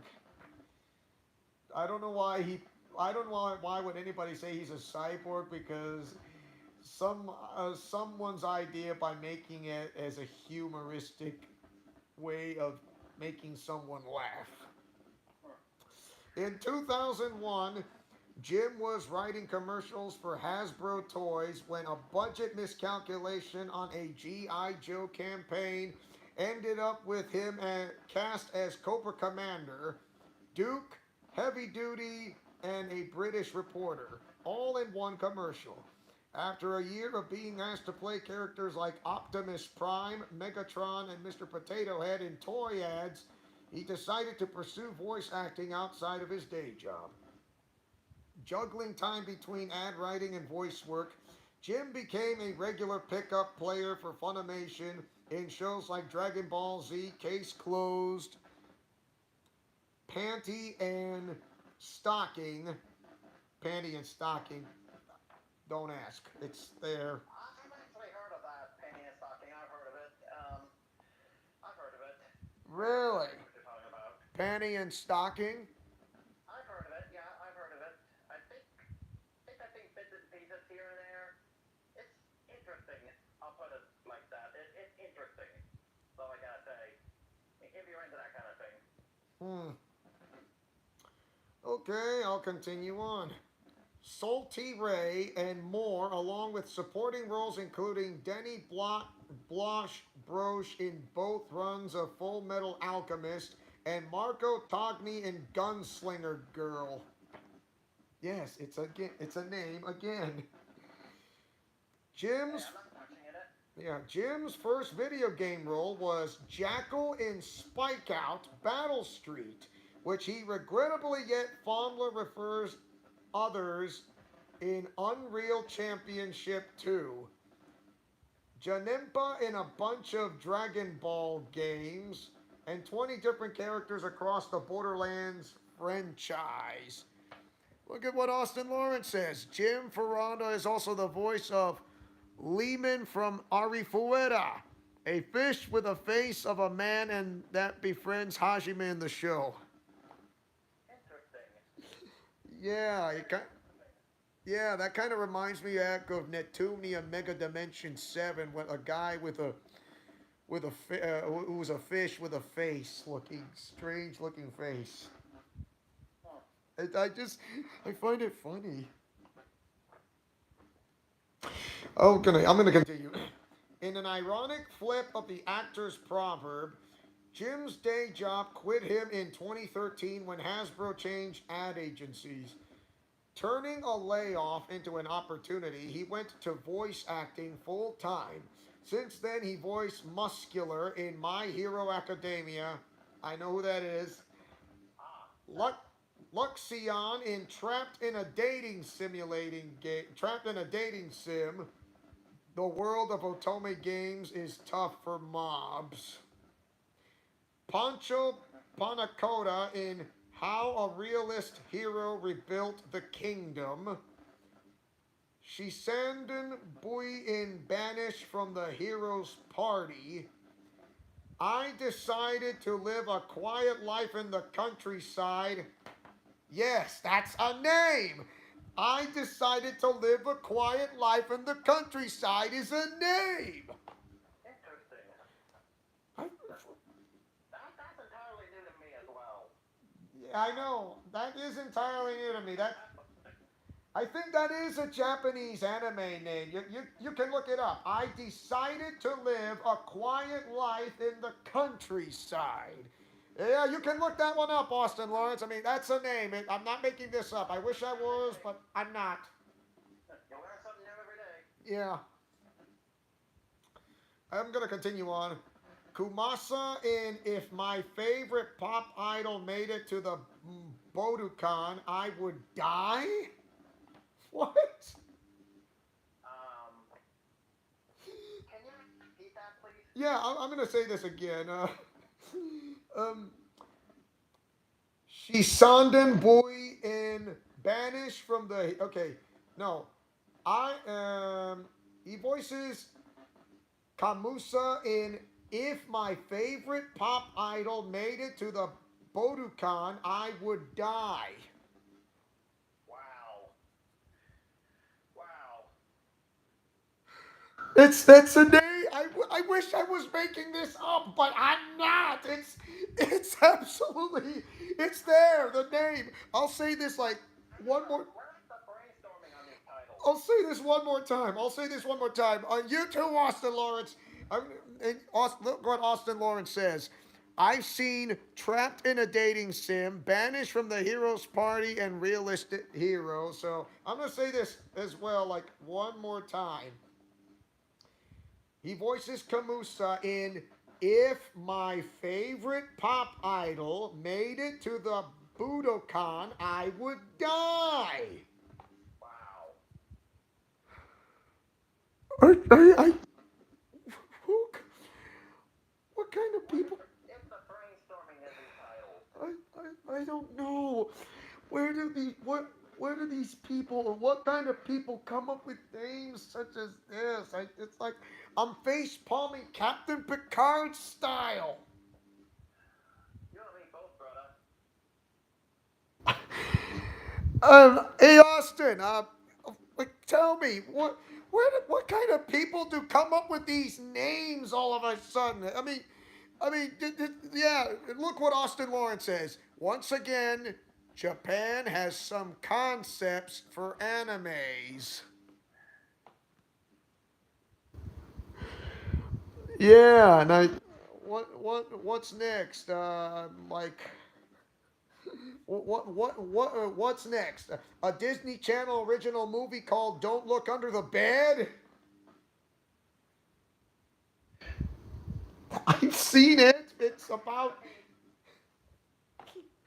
I don't know. I don't know what kind of people would come up with something like I don't know.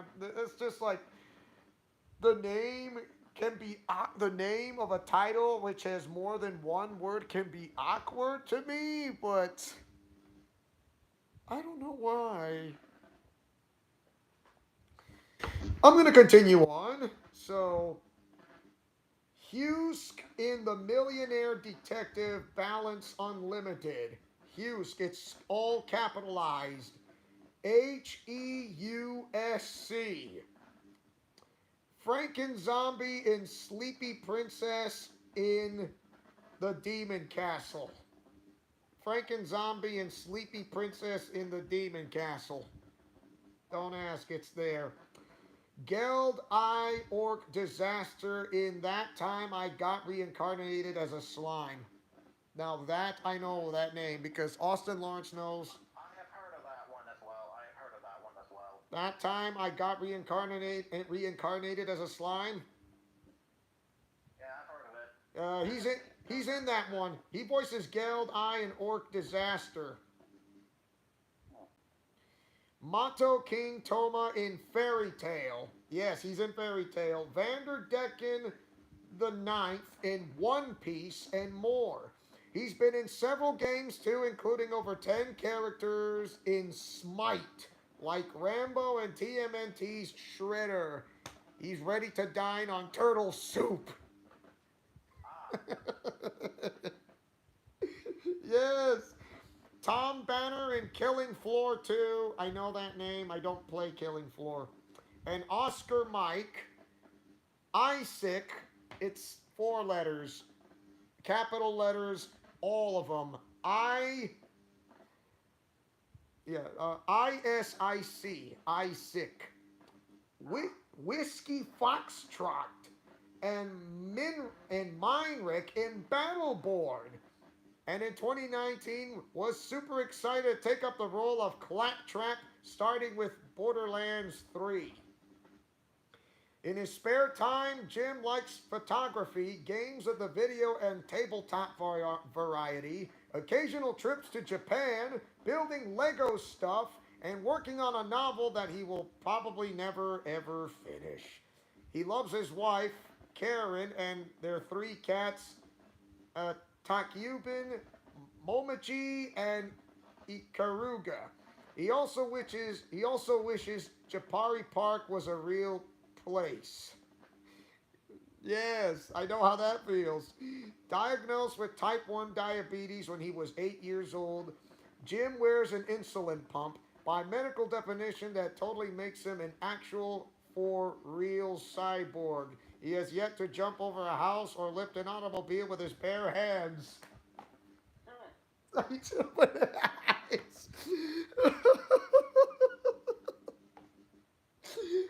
Look, what do you know? It's a Um, look at this. It's Cyborg Superman, who is faster than a speeding bullet, more powerful than a locomotive, and he can leap tall buildings in a single bound. It's Jim Ferranda, who wanted to dine on turtle soup as the Shredder. This is awesome. Oh, I'm going to show you the autographs right now of Chris Kaysen and Jim Ferranda. Here you go, and start of the audience. Yes, right there. Reminds me of Johnny Young Bosch's handwriting. And there's Jim Ferranda. I'll show you. Nice. Very nice. Yeah, there he is. Jim Ferranda and Chris Kaysen. It was it was awesome, and it was just that was that was funny. Oh, that was great. There was the opening ceremonies. There was Miku Oasis Encore. Return on its sixth and final year. Sixth and final year. There was the cosplay contest. The slumber party. JoJo Pose Off. Yes, by Bill Butts. There's the High Society Formal. And the works, the battle cosplay. Yeah. The panels. And there's a Tangle Gaming and Girls, Werewolf, How Do You Survive Your First Con, Omegaverse 101, Anime True Improv from the Streets, and Cards Against Humanity. Oh, I'm familiar with that, Cards Against Humanity. Really? Yeah, I actually do have that as well. It actually has like it's sort of like a bigger, blacker box is what they called it. And I actually do have two different variants of it. There is one that's basically nothing but Star Wars. It's called Cards Against Star Wars. And there was one that I have that a friend of mine gave me. It's an actual thing. It's an actual thing. It's like an actual jar of, I kid you not, claminade. What? I kid you not, it's supposed to be clam flavored mayonnaise. And inside of this was supposed to be like a packet of cards. I know you're on Facebook. If you've seen the video on that on my Facebook, you would. I've actually done a video of it. I tasted it. It's not good. However, one of the cards it did come with like a prize, and if you like scan the QR code of it, you get a prize for it. The prize for that is the what I have right now. It's called Clam a Clam You Clamanity. Supposed to be the clam version of Cards Against Humanity. But yeah, the whole claminate thing. Whoever thought that was a good idea to turn that into an actual condiment ought to have been dragged out in the street and shot. That's That's just ugh. I mean, I can handle the crayons, I can handle sweet chili, I can handle mayo chup. right. All right. Why not try? Yeah. Why not try to go for, I don't know, choose your senpai, whatever that is, but I kind of knew. Oh, okay, so there was the high society formal, the slumber party, Jim Ferranda, my goodness, and then Critical Role, the adventure begins, and the battle cosplay sign up. My gosh, and everything else. And so I went to the main. So yeah, I got everything what I wanted. So, and now I am going to explain. When I met, I wanted to see. I was kind of wondering. Usually, I did record Jeremy Lee voicing as Sailor Venus somehow because I know I got that for free in a way, but when I try to get Emmy Lowe, I know it's not free to do her voice acting to try to voice as Evelyn from Pokemon Masters EX, and because I was dressed up as the Undertaker. I was dressed up as the Undertaker, so I'm gonna show you the Alright. the hat. So here you go. Ooh, nice. Ta-da! Look at that. Uh-huh. Dead man walking. The Undertaker actually is a really good fit persona to me, to be honest. Yeah, it kind of does. Yeah, That but does fit. of course I don't I don't do tattoos, which I do not. So, which, Well, I actually have tattoos on my body right now, too. In well, fact, I can show them to you if you want. no, I'm good. No, no, no. Well, you do? Really? Yeah, there's one on this shoulder and one on this shoulder. Oh, okay. I mean, This one I had for a while. This one is of Tekken, Cosmo tattoo. And the other one I had, this is from, a friend of mine thought this was from Spyro. This is actually from Kirby Star Allies. oh, okay. I well, for me, I don't do tattoos at all. I mean, I do have a scar on my left forearm because of what I had from surgery, Ah, but it does makes a perfect fit for me. yeah, I have, yeah, like I said, I have two tattoos, one on my shoulder, each one here and one here. When I first gotten this one, um, if, well, I think there might have been a video on Facebook. My mother may have posted that one. If you actually see me try and get this one, at some point you'll actually just see me just like I almost like passed out. But What? but but I'd say the tattoo came through. I managed to make it through it.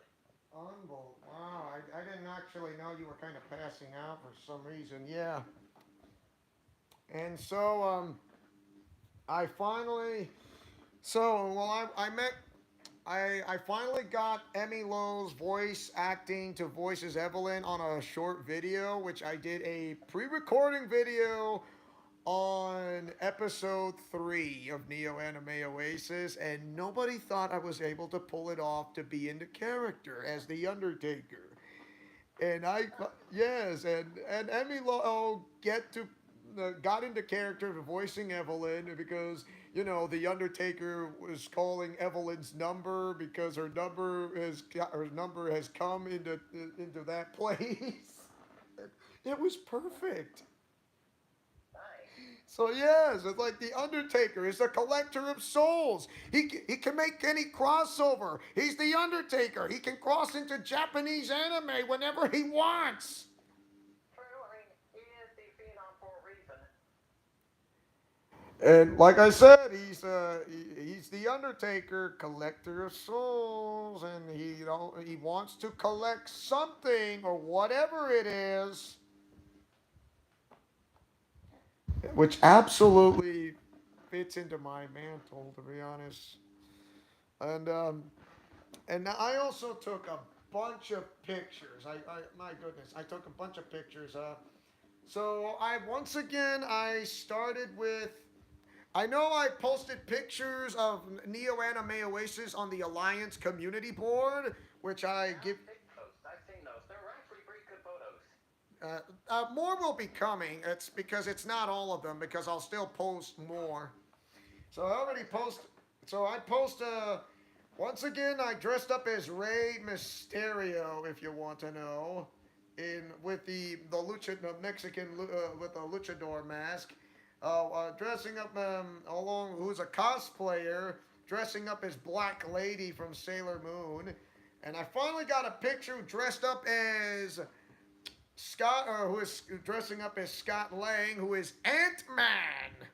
Nice. Ant Man, yes. MCU Ant-Man, if I do recall. MCU Ant Man, and also took a picture who was a cosplayer dressing up as Harley Quinn from the Suicide Squad, Nice. Nice. DC Cinematic Universe. And speaking of the Suicide Squad, I recently, I know you know that there's a new Mortal Kombat coming out, Mortal Kombat 1. I've actually got to see a trailer for the Combat pack that they're gonna do, DLC characters. You mean John Cena? That's the one. That's the one. Alongside Omni-Man from Invincible and Homelander from The Boys. If I'm lying, I'm crying, but I ain't shed a tear yet. Yeah, look at that. John Cena is Peacemaker. What's next?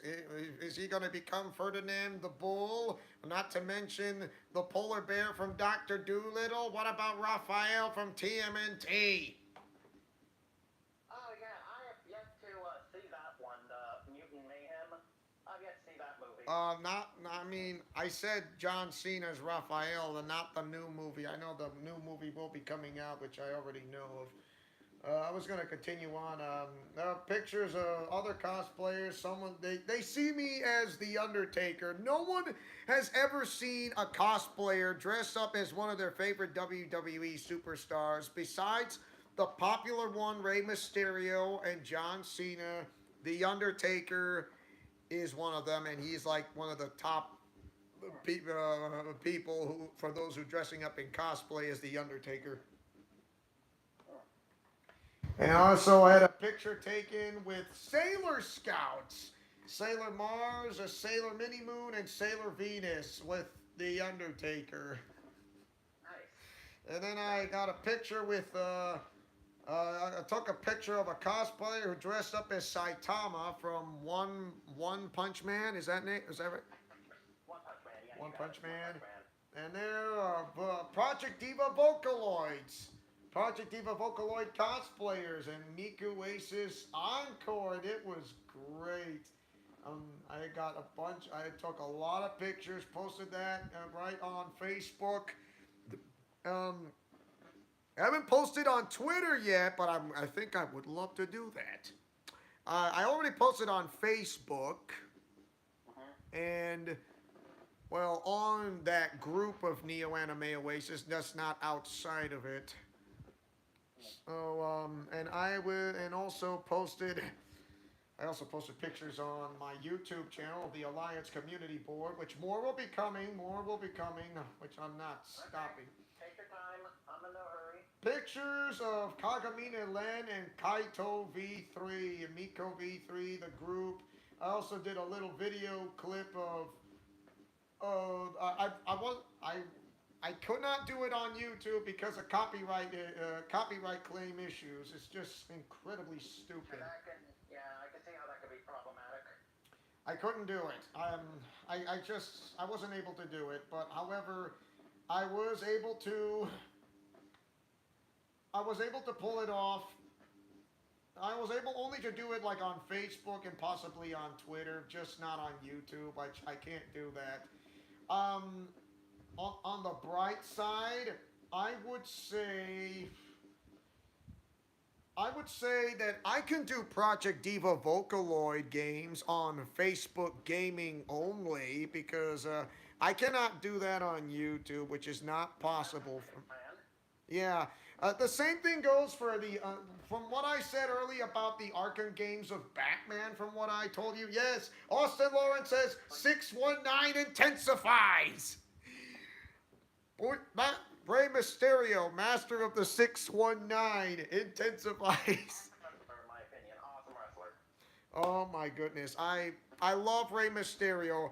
He's one of my favorite wrestlers, because of him, when I dressed up as Rey Mysterio from last year and this year, he inspired me, and also, not only he inspired me, but also I feel like I wanted to go back to my Mexican roots, back to my heritage of my Mexican roots back in Mexico. Yeah, so I want to rediscover it, because usually Mexico and Japan have something in common.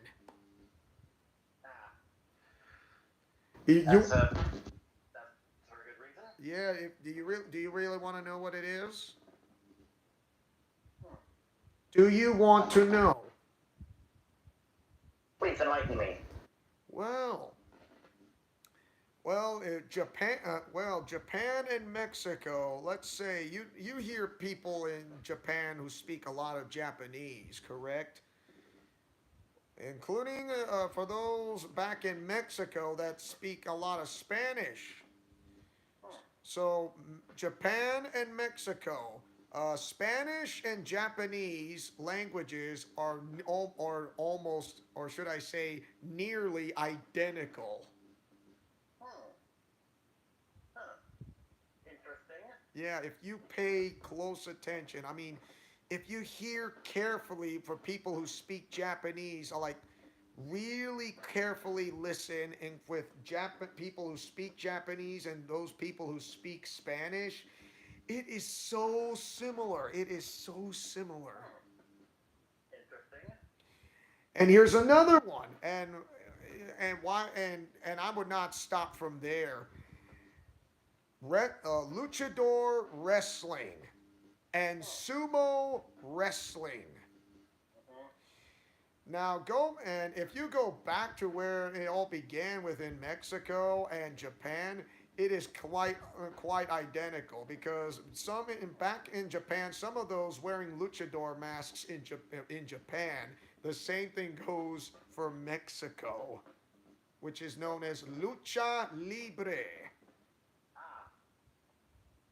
Nice. Rey Mysterio is one of those people of those heritage roots as a luchador. Hmm.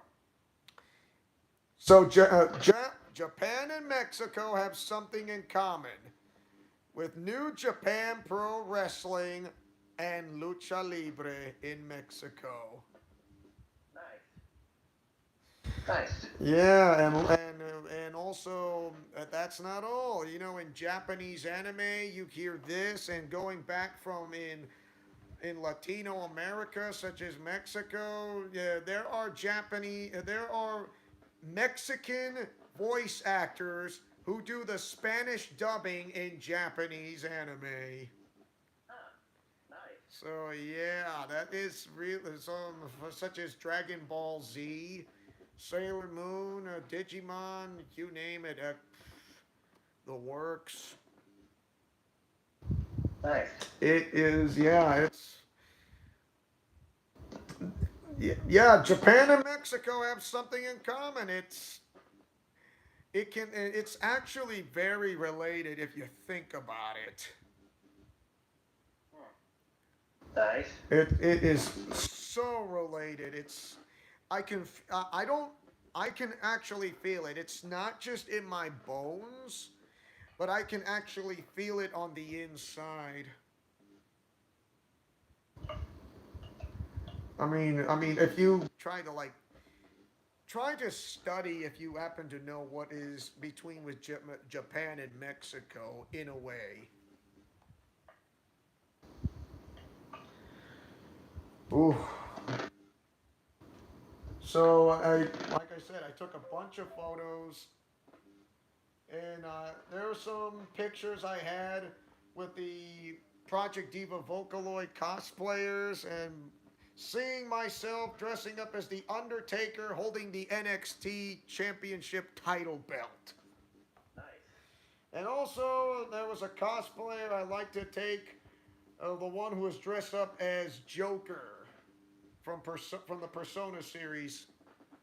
Ah, nice. Yes. I also had a picture taken for the one who was dressing up as Red Hood and Master Roshi. Nice. Red Hood from from the from the DC comics. Jason Todd.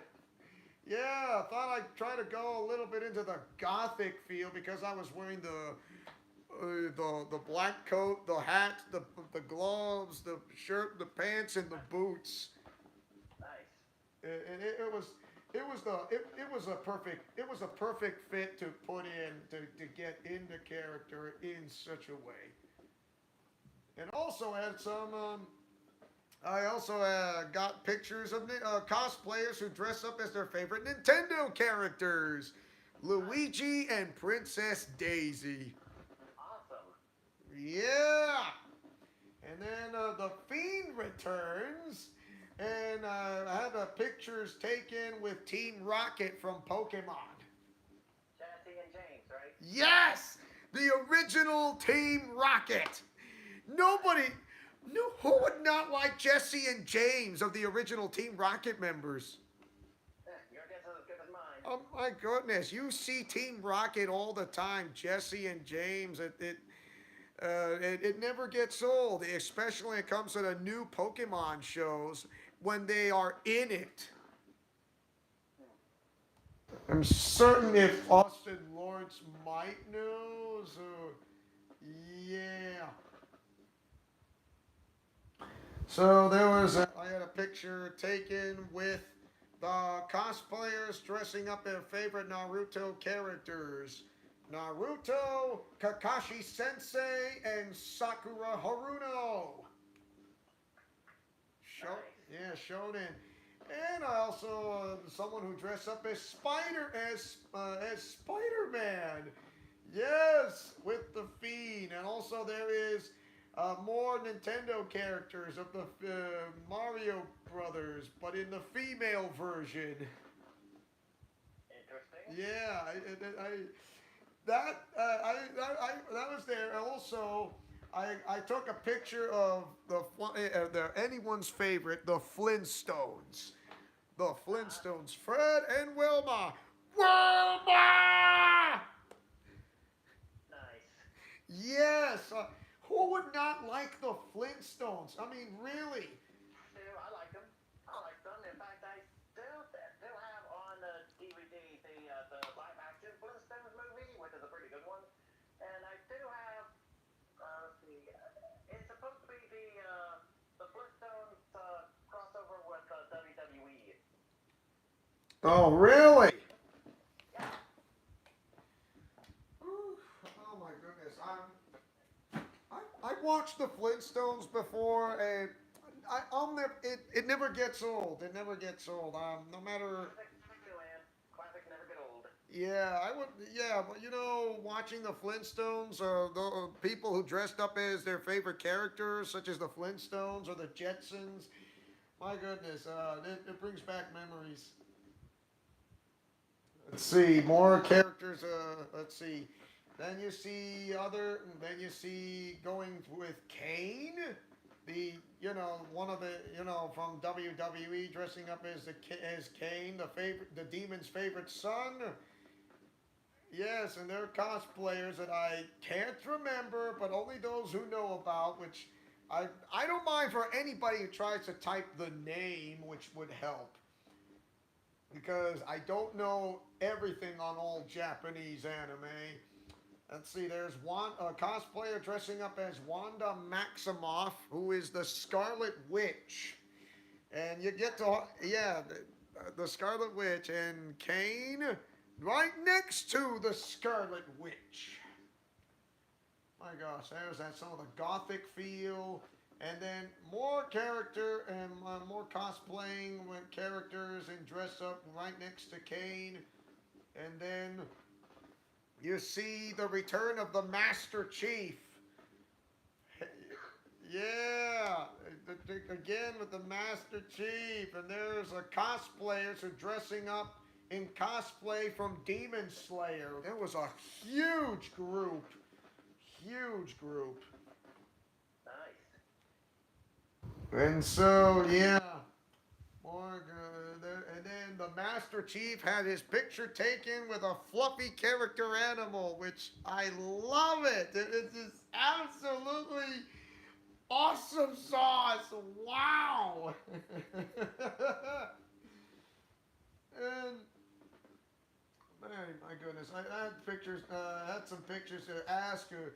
Taken in cosplay, yeah. And then some of those in cosplay, one in Project Diva Vocaloid cosplay, some others in Japanese anime, one from, my goodness, others as well. I mean, so much, so much. And then the return of The Undertaker, and had his picture taken with a bunch of fluffy, cute animals. Nice. You'll see it. Like I said, you'll see more pictures of Neo Anime Oasis in the Alliance community board and possibly on Facebook, which I did that already on a group, but not that's not on a group, which I would do that in the near future. I haven't done it on Instagram, so I'll be doing that in the near future as well. The Undertaker, a picture taken with a Vocaloid cosplayer. My goodness, everything. And then here comes the pictures. Yes. So there was the formal dance. The formal dance. I was wearing once again the suit and a tie, and I was wearing a shirt, but only this time I was wearing pink. Nice. A pink shirt, a pink shirt with the suit, with the boots, and with the Mexican poncho I showed you. And this time I was wearing a different luchador mask. Ooh, nice mask. The American luchador mask. Nice. There you go. Yes, and now our audience will get to say this. The luchador American mask. Wow.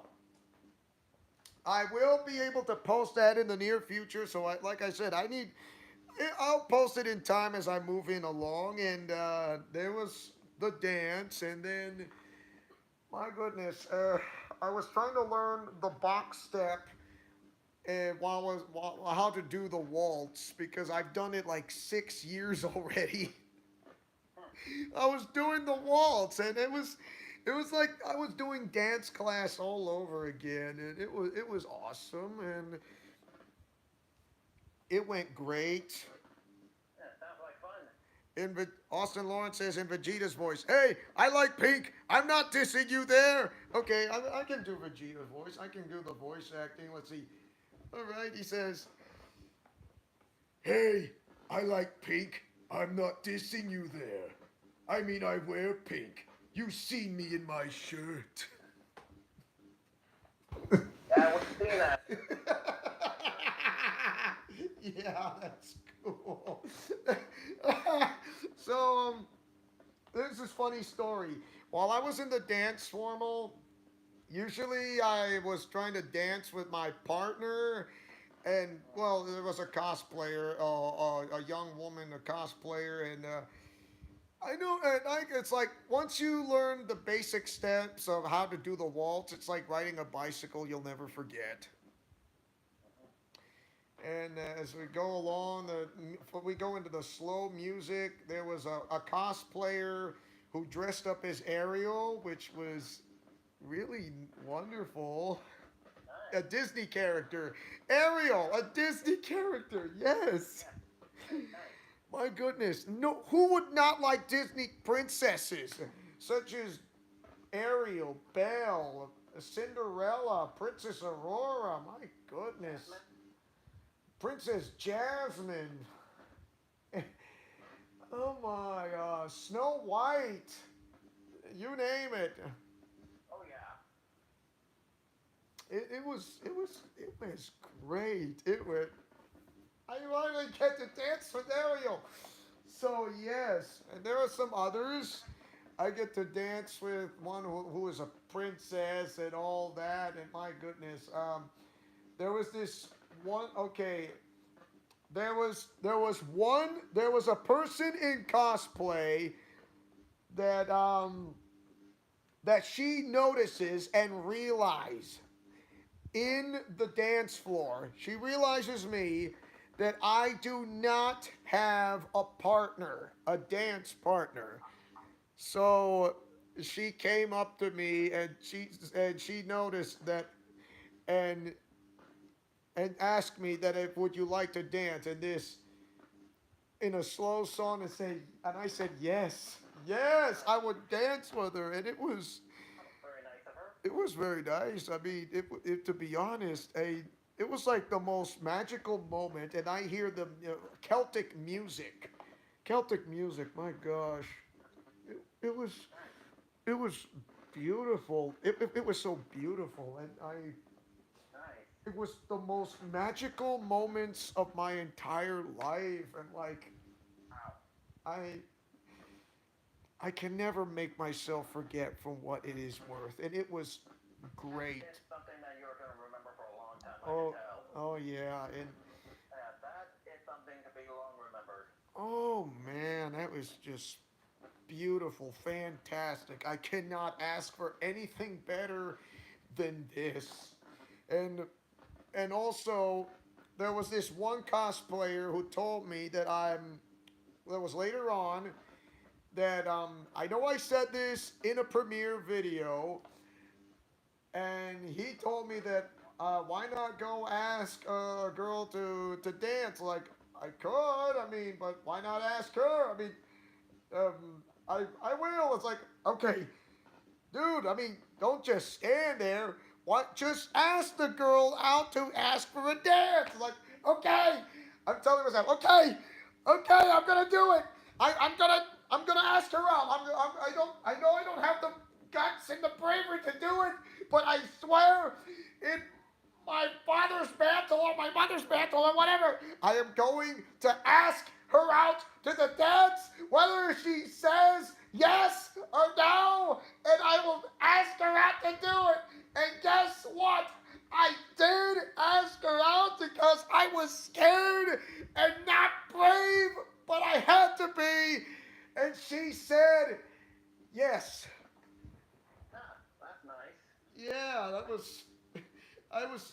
I was kind of. Yeah, I was having butterflies in my stomach. Like I'm not scared. Why would I be scared not asking a girl out to the dance in a formal dance society? I did it. I was able to pull it off, and I did it. Yes. Oh my goodness, that is one of the most no it was one of the most bravest things or the most daring and bravest things I've ever had. Yeah, it really does sound like it. Yeah, and it was another wow moment for me. It was another wow moment, and more dancing with those and cosplayers such as the women, and yeah, and I also had some time and after dancing my socks off, or everyone dancing their socks off, or whatever, we had a fun time. The very last formal dance and going out like a bunch of fireworks, especially in Miku Oasis when I had one of the best seats in the house. Nice. And it, and also I also I took while I was at the formal dance, at some pictures I had in the formal dance, well, I was dressed as Rey Mysterio, and then the group who dressed up as Project Diva Vocaloid cosplayers and dressing up in different costumes, which is absolutely nice, and other cosplayers into the mix.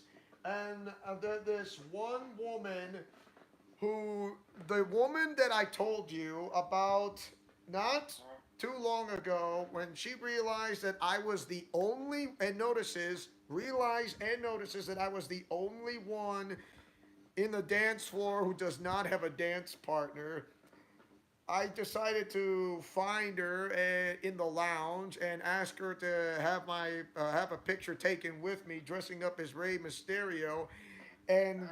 and you know what she said to me? She said she's inspired by the way I look, by the way I dressed up as Rey Mysterio, as Rey Mysterio.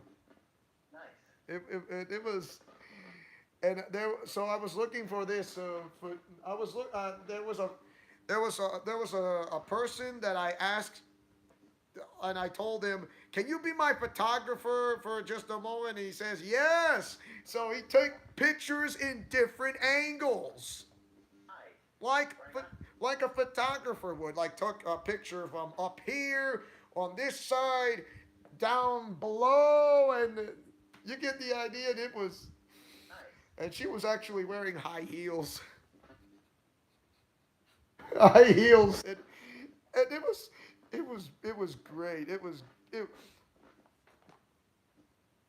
and she really loved my costume, and it's another wow moment I'll never forget. That was awesome. And That was day two. Day two of night two, and yeah. And also, I went to the Maid Cafe last year and this year, and I was playing a game of cards and in a way, so I was able to win not once but twice because I have not lost a card game in a Maid Cafe while dressing up as the Master Chief.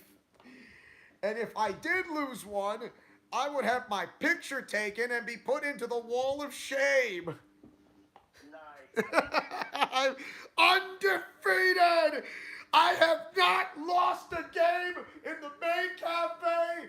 Undefeated and not my picture taken into the wall of shame. Woo! So yes, everyone gets the woo virus. Woo! So, too bad because it's an incurable disease, and if anyone says I am immune to that virus, nobody is immune for the woo virus. So, woo!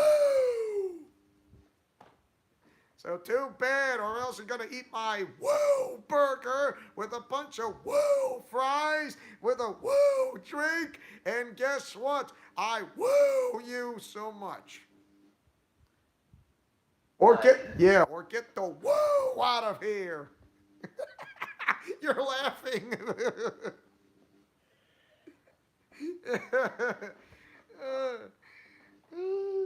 It's funny. That is funny. So, um, so on day three was the best for last. Everybody does not expect me to bring back the Mighty Morphin White Ranger because guess what?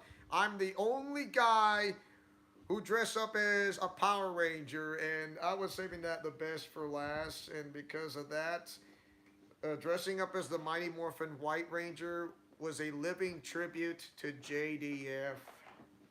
Nice. Yeah, if you, I bet you already know what happened to JDF in a way. So I mean, White Ranger power, of course. However, sadly, he passed away, and Jason David Frank. yeah, The person who portrayed Tommy Oliver. May Lady Palpatine rest his soul. yeah, it's. I thought I did a living tribute, and it was well, which I did that living tribute from Billy Comets, who passed away, from which I knew from last year. And the same thing now is happening with Jason David Frank from late last year. And White Ranger helmet. The White Ranger helmet. Nice. Very awesome. Yeah, yeah, here you go. White Ranger power there. Once a Ranger, always a Ranger, and was not the best news I've heard from Jason David Frank's passing. It was so I thought I brought it back for good measure, and so it's like doing this, dressing up. I added some cosplayers in Japanese anime from Project Diva Vocaloid, not to mention the one who dressing up with in a Japanese anime character with two swords. Wow. And dressing up as the Mighty Morphin White Ranger, and a cosplayer who dressed up as a Strawberry Mew from Mew Mew Power. Nice. Yes, and my gosh, Mew Mew Power was like one of my favorite shows. Definitely is. Zoe Hansen, or then the Japanese name Ichigo Momomoya. Yeah. And then everybody really loved my White Ranger costume. Everybody loved my Mighty Morphin White Ranger costume because it would absolutely suit in for the better to make this happen in a way.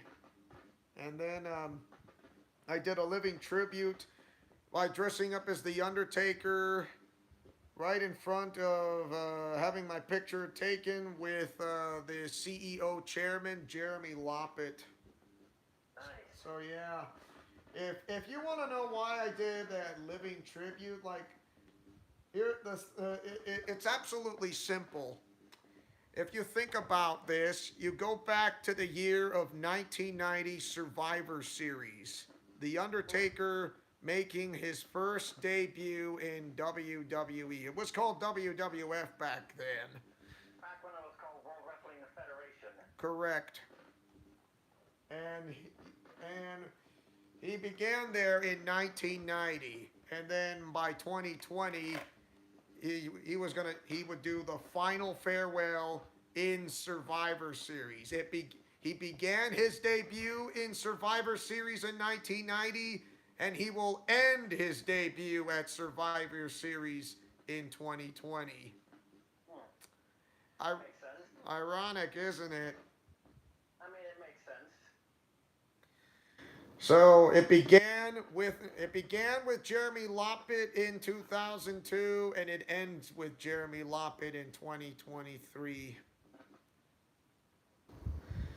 So, I mean, like I said, it started small, and then, I mean, actually, and it grew large. I was in battle cosplay for 2 years. Of course, I didn't win the first round, but it was very moment. I had moments to be in it. It was great. Battle cosplay. It's like how do I say this? Think of it as like Marvel versus Capcom. Uh-huh. So in Battle Live cosplay. So yeah. Yeah, Austin Lawrence, talk about coming into full circle. I mean, The Undertaker's first debut in Survivor Series in 1990 and ends his debut at Survivor Series in 2020. The same thing happens with Anime Oasis, began in 2002 and ends in 2023, beginning with it begins and ends with Jeremy Loppet coming in full circle. It was the best moments I've had, and there are some of those who had the worst, to be honest. Like, I mean, Neo Anime Oasis. It began small. It wasn't that big, to be honest. It wasn't. It started small, about a dozen people dressing up in cosplay, and it was like in a. It wasn't at the Grove Hotel. It never was. It was at a. It was like at the Best Western Inn or the Holiday Inn, whichever it is called. And there was the Tomodachi Fest that started in 2007. It was the same chairman, and it started to grow from a dozen people to as the number slowly grew, and it was it was starting to become popular. It was starting to become an icon of itself, and it started to grow more and more as more people come from the state of Idaho. And then now all of a sudden, it's not just the state of Idaho. It's like those from outside of the state of Idaho, which I did mention to you a little earlier about, from those like such as like some from Washington and Oregon, and Yeah, it's quite a trip. yeah, Quite a it's trip. quite the trip. Quite the trip indeed. And there was no Miku Aces in the 2000s. There was no Miku Aces in the Ruthless Aggression. There was no. Miku Aces came in 2016, and because I kind of lost interest in Japanese anime. I kind of lost interest in it because I stopped watching it in the late 2000s, and I did not watch any Japanese anime for several years, and after somewhere in the mid 2010s, I finally got interested, and I started watching Glitter Force on Netflix. the Japanese anime version of Precure and or Pretty Cure, from the makers that brought you Power Rangers and Sailor Moon and Kamen Rider and Super Sentai and Dragon Ball Z. So that's when I got interested. That's when I fully got interested of what I saw with my very own eyes. And I decided that I'm gonna go try check out an anime convention, and that was Anime Oasis, Anime Oasis Supreme of May 27th to the 30th in 2016, and I got Johnny Young Bosch's autograph. It was funny. Yeah, and I got hooked on it. If it wasn't for watching Glitter Force, I would not think of something that such as Anime Oasis, to be honest. And then everything hit off. I wanted to come back next year, and I did. And there was, oh my goodness. So yeah, Anime Oasis Supreme, and here is the badge. Sweet. And also got a cosplayer who dressed up as Hatsune Miku. Hatsune Miku's autograph. Nice. Very awesome. Yes, this is when I become so interested in Project Diva Vocaloids. I gotten so interested. I couldn't stop thinking about it, and guess what? I'm still a fan of it, so I never looked back. And that is when I really got interested. So I went to continue going to Anime Oasis every single year. Austin Lawrence says one interest can spark another. He's got a point. Yeah, he does. So here is my Anime Oasis badge of Anime Oasis Premium right here. Awesome. Awesome. Not bad, and it was great. And there was, as I remember, there was the funniest way. When I mentioned to Austin Lawrence, it was funny, and it was something that nobody would ever expect. It's called oh my goodness. Um, where is it? Where is it? Okay, the tea party. The tea party. Photo gatherings. The tea. No, that's a speed dating. Okay, choose your senpai. Maid cafe. Main events 1, 2, and 3. I swear I have it. I'm not saying I don't. I mean, who wouldn't?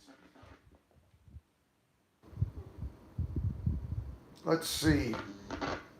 Cosplay is not content. Don't ask. Don't ask. Okay, tea parties. Yes. Here's one.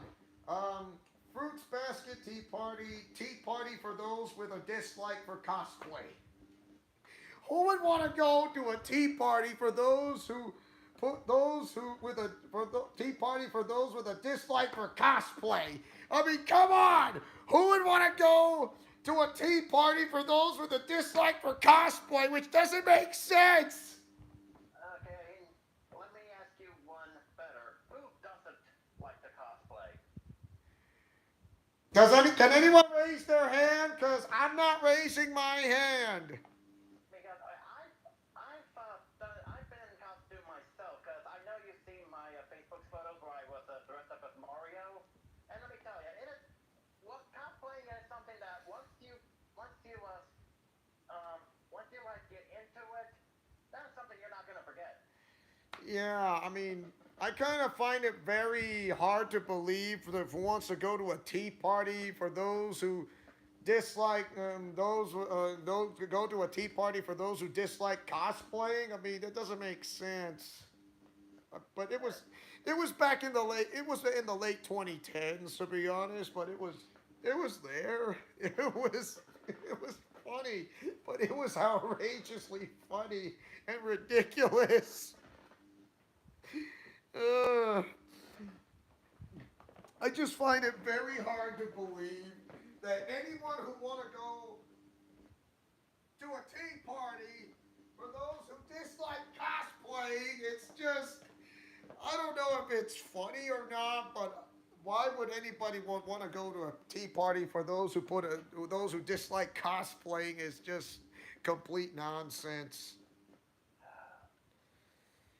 So, okay, I am showing you the pins. I already showed the pins of from the past two live streams. So here's Anime Oasis Supreme pin.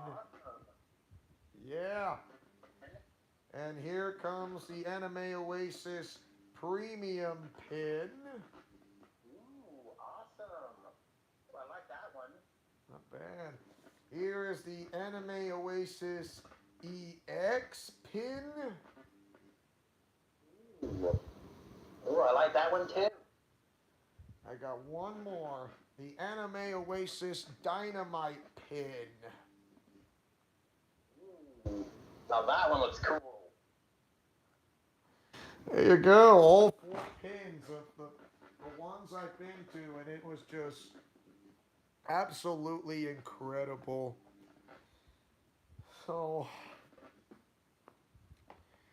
the best years of my life. I mean, I meant the best moments I had. Going for my gosh, 7 years straight. Besides that 2 year COVID problem thing. Uh, Not fun. yeah, been going there 6 years straight, and the best moments I've had was the one I met with the voice actress who voices Luca Megurini from Project Diva Vocaloid, from Project Diva F and F Second, plus also Project Diva X, Project Diva Future Tone, and also some games are Nintendo exclusive of Project Diva Vocaloids of Hatsune Miku, Yu Asakawa.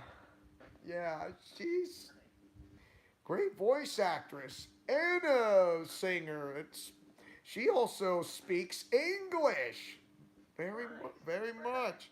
That is one of the best moments I've had with her, and not to mention some of the best things ever happened to me of Miku Oasis, and plus also the best moments I had in 2017 is that I trolled Bryce Pappenbrook from the red and black suit. Nice. I keep changing costumes of the red and black suit Spider-Man outfits. It was funny. love I love it. He absolutely likes it. Like, whoa, you changed costumes? I mean, what happened? I'm in the black suit. I'm in the red suit. I'm back in the black suit. I'm in the red suit again. I'm back in the black and the red and the black. It was funny. It was so funny. He also has Popeye arms. Nice. Yeah, he's actually a really nice guy. Voice actor. He's also kind of comedic. He's really funny. Nice. He's really funny, to be honest. I also met Jeremy Lee. I mean, I did not know she likes the color black. She really does. She really loves the color black. And Nice. when she saw me in my black suit Spider Man costume, she really loves it. Nice. Yes, the voice actress who voices Asuna from Sword Art Online, voices Sailor Venus, and not to mention from the Tunia series. Fairy Tale, Lucy Arpelia, my gosh, it's yes, and I get her to say the from a line from Sailor Venus from Sailor Moon and or Sailor Moon Crystal. It was a wow moment for me. It was a definitely a wow moment. Hmm. Sounds like it. Oh my. I cannot forget. It was absolutely it. Not to mention, I hear the song called Cat Food from my first Miku Oasis in 2016. That's when I got interested. I took off. I took off. Yes, I seen Sword Art Online, the series. Yes, that one. And it is. I know it's isekai, but it's shonen. It's shonen. The series is shonen. I can tell because I kind of found out. Shonen. Because, right there. So, 2018. My goodness. The best thing that's ever happened to me. I mean, I dress up in more of the Spider-Man costumes of the red and black suit, and I'll never forget my moments of this and that. Especially when it comes to someone who dressed up as Peter Parkour. I mean, doing those aerial acrobatic backflips and front flips, which is absolutely spectacular. And then I kind of went from going to the Spider Cop meme, from Marvel Spider-Man, wearing yeah, the policeman's hat and all this. It came into full circle. So here it is, the policeman's hat. Nice. Awesome. Yeah, the policeman's hat. I'm Spider Cop. I'm going to enforce the law. It was, yeah, I was there. Oh, of course. I mean, there are some of those who have their best moments in Anime Oasis, and some not so the best moments of Anime Oasis. The best of what I had was the first time I went to a formal dance in wearing the suit, but I was wearing the Spider-Man costume. Nice. And it was a momentous moment, and I cannot. Yes, I had a bunch of pictures taken while dressing up in the black suit, and I loved it. It was great. It went great for me, and That sounds like fun. oh my gosh, that was the best moment of my life. That's something that'll be engraved into me that I'm never gonna forget. I cannot make myself forget from what I That saw. definitely sticks with you for a very long time. Yeah, and now my goodness, more of the formal dances of Miku Aces. Usually, there's some of the dances that I can remember in a way. Some that I do not have my best moments, because, which I rather not say. But at least I was able to put it behind me in my past. And there are some of the best moments I had, which such as with Lava, which is loud, annoying, and very annoying, with Max Middleman, Ray Chase, and Robbie Damon, and they made me laugh with that swipe left, swipe right thing, and it was funny. It was the one I showed you. It was absolutely incredibly funny, which I gave you an example. It was that was yeah, but Mickey Mouse and Bowser, and I made you laugh and like how would that mix and match would work. And simple. I say swipe left, and how will will this work? Swipe left. Will this work? Swipe right. that was that was one of the other best moments I had. It bust my gut open to make me laugh so hard I couldn't stop. Oh, including I had the best dance formal, and then the best memories I've had with dressing up as the Undertaker, and also my best moment dressing up as Rey Mysterio, and not to mention my best wow moments. And my gosh, and the pictures and all this and that. I cannot. express it greatly enough when it comes to this because usually, yeah, and I also and also the best moment I had. I mean, my gosh, with Chuck Huber, who voices Android 17. Like that is excellent. Yes, I met Chuck Huber. He's great. He's a great voice actor. He's also funny. He's a nice guy in real life, to be honest.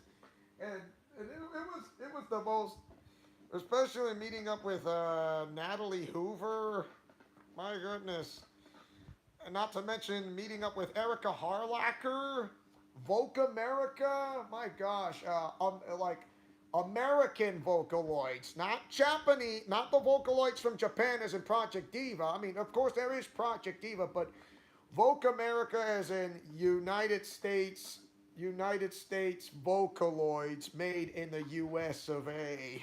So that it's kind of interesting. Of course, Vogue America has not posted up for the goes by the name of Empath. She has a Facebook page, but hasn't done it ever since that COVID-19 hit thing became a problem. Oh yeah, the virus that shall not be named. Yeah, and I remember the Vocaloid psychology thing. It's like there are those who live and try to hear like the ones of what it really means, of course. And when I told this to Austin Lawrence about how did it's like you hear songs from Mexico, it's like they sing in Spanish, and I in the group I can give an example is called the Tigers of the North. The Spanish group artist name Los Tigres del Norte. Not only they sing songs, but the song is like it has encoded into a message. It's like the message is like what's going on from here to there. What's going on back in Mexico City or Ciudad Juarez or one of the cities in like Nuevo Laredo in Tamaulipas or in Oaxaca or Acapulco, Mexico or Puerto Vallarta or one in San Luis Potosi. And yeah, I think it's like music of what is happening that is something that is entirely happening, which is in true in fact. So it kind of relates to that of Vocaloid psychology in a way because usually not everything what it means to be seems when it goes on from what is the news from what you're hearing behind what's the message like what is going on there. So yeah, that I can relate. That can relate to something. Nice. Yeah. Erica Harlacher, my gosh, Billy Comets, and that's another memorable moment I had with Billy Comets, and just like JDF, but unlike JDF, he passed. Billy Comets passed away because he had colon cancer. Yeah. Yeah. Very sad. Very sad. The last thing I had was his autograph right here before his passing, and he he yeah. So I'll show you Volk America, Billy Comets, Chuck Huber, Erica Harlacher, and Natalie Hoover. So right here. Oh, nice. Billy Comets' his autograph right there before his passing. Nice. That's him. Something to remember him by right there. Before his passing, I got his autograph. Something that autograph is something you should remember him by. Yeah, and I don't By. I don't think I'm ever going to if anybody has his autograph before his passing, I would say please keep this as a keeper for something. Yeah. Yeah, you should definitely hold on to that. I would. I mean, there's Chuck Huber, Erica Harlacher, Natalie Hoover, Nice. Volk America. So yeah, it's I already did a in the live stream where where Austin Lawrence was in my live stream as a special guest. I showed him that all this and stuff, and about from the voice acting of Billy Comets, and he was able to pull it off. His voice acting, how and he gave me the top three conversations with the women in Fire Emblem between the voice acting, such as like this and that, and it absolutely worked. For examples, with Eva Marie, the one with going with Erica Mendez, one with Faye Mata, the other with Veronica Taylor, one with Celeste Henderson, who goes by the name of Sally Saffioti, the other Dorothy Fawn, oh, another Allegra Clark. My goodness, I can keep on. I can keep on going. So yeah, the best moments from anyone who ever had it was absolutely fantastic. Yeah.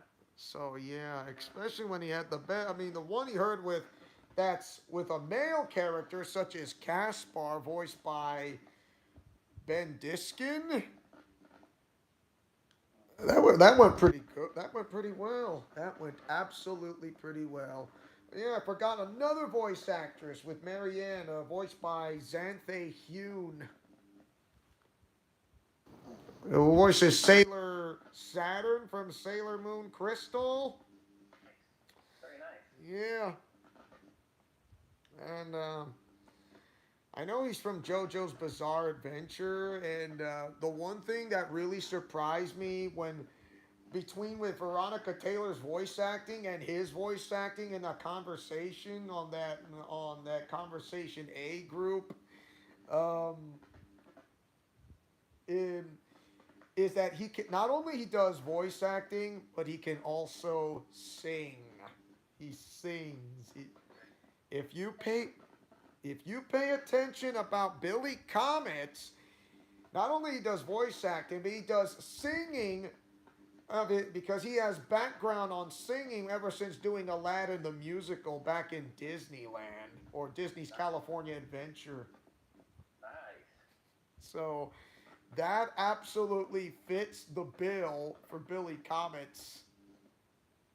Certainly does. Really does if you think about it. He is singing in that way along with Veronica Taylor. I mean, going in tandem. That I would say that conversation is actually like the best one to go with the singing and the voice acting. Veronica Taylor, who is the original voice actress of Ash from Pokemon, from the original Pokemon. Yeah, I know what you're talking about.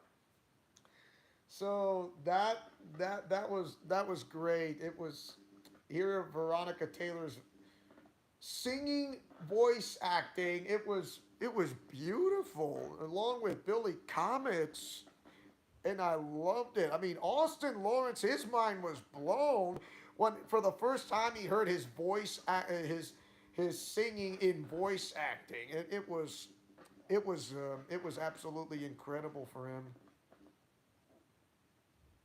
Sounds like it. Oh, definitely it is. I and just it's because when I went to Anime Oasis, not only I feel like I wanted to do my own Japanese, my own. I know I like Japanese anime. Don't get me wrong. In some, in theory, particular, and and including DC and Marvel, I pay attention over and over again when it comes to watching Batman the animated series and playing the Arkham games of Batman, such as like when I keep hearing Kevin Conroy's voice acting, who voices Batman and Bruce Wayne, I keep thinking to myself over and over and over again, not to mention other voice actors from Batman the Animated Series and, of course, the Arkham games of Batman, such as Hugo Strange, Joker, Two Face, Victor Freeze. My goodness. The Penguin, Oswald Cobblepot. Floyd Lawton, aka Deadshot. Scarecrow, my gosh. The Riddler.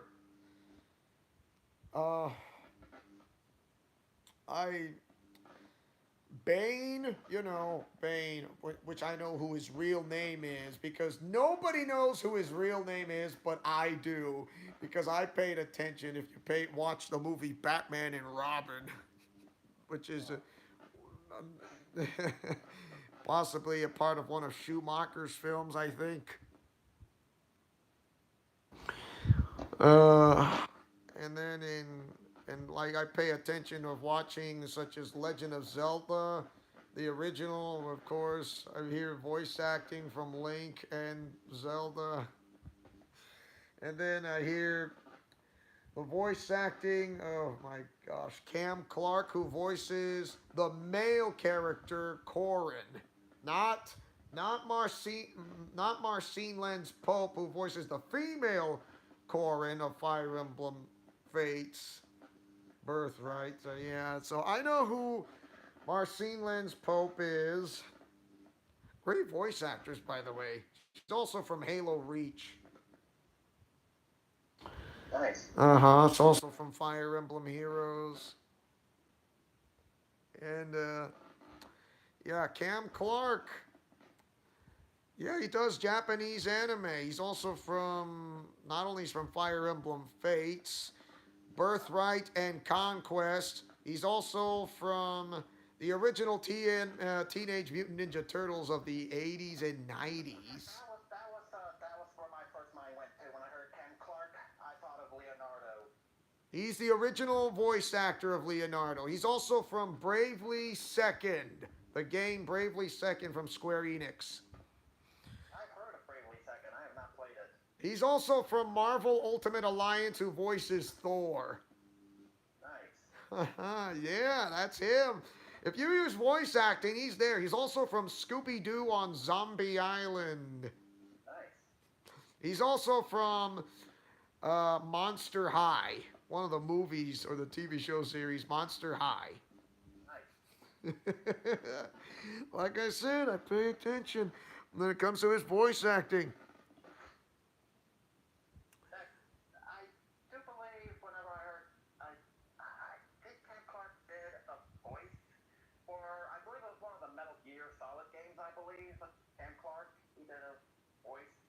I don't know who it was, but I need to look that up. Exactly. Yeah, Cam Clark's is an interesting guy to look up for. I can do another 25 minutes and call it a quits. So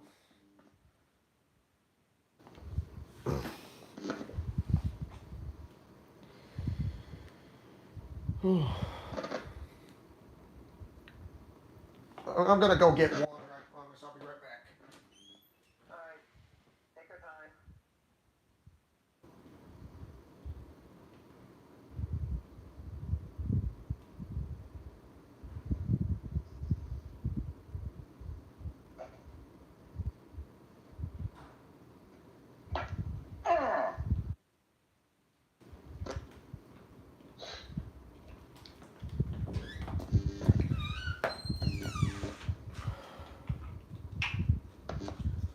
Oh, that feels good when you need something to drink, when you talk a lot or something when it comes to voice acting. Want to stay hydrated. Yeah. Anyway, I was doing the research when you mentioned Cam Clark. I was right. Cam Clark was also did the voice for Liquid Snake in Metal Gear games, the Metal Gear Solid games. Really? Yeah, Cam Clark voiced Liquid Snake in the Metal Gear Solid games. I did not know he is usually on a T-rated game such as that. Most Metal Gear Solid games are M-rated. And yes, I know that. I know that. But yeah, Cam Clark did indeed voice Solid Snake in the not the Liquid Which game? Is it one, two, three, four? No, I had this pulled up. Let me look at this. I know I had this pulled up not too long ago. Let me see, like, I know there's like Metal Metal Gear. Gear Solid, Metal Gear Solid 2, Sons of Liberty, this Metal Gear Solid, The Twin Snakes. Oh, so he's been on M-rated games before, huh? Yeah. I did not know that. I thought he usually be on rated E through T, but not M. Well, you learn something new every day. Know what I mean? My goodness. How come he never, I didn't know he actually did that. Well, again, you learn something new every day. Unbelievable. So, yeah, that's, so yeah, back to Billy Comets. Like I said, I don't think I'm ever if anybody has something to remember by of Billy Comets of who, of if they have a memorabilia like whatever it is, such as like an autograph.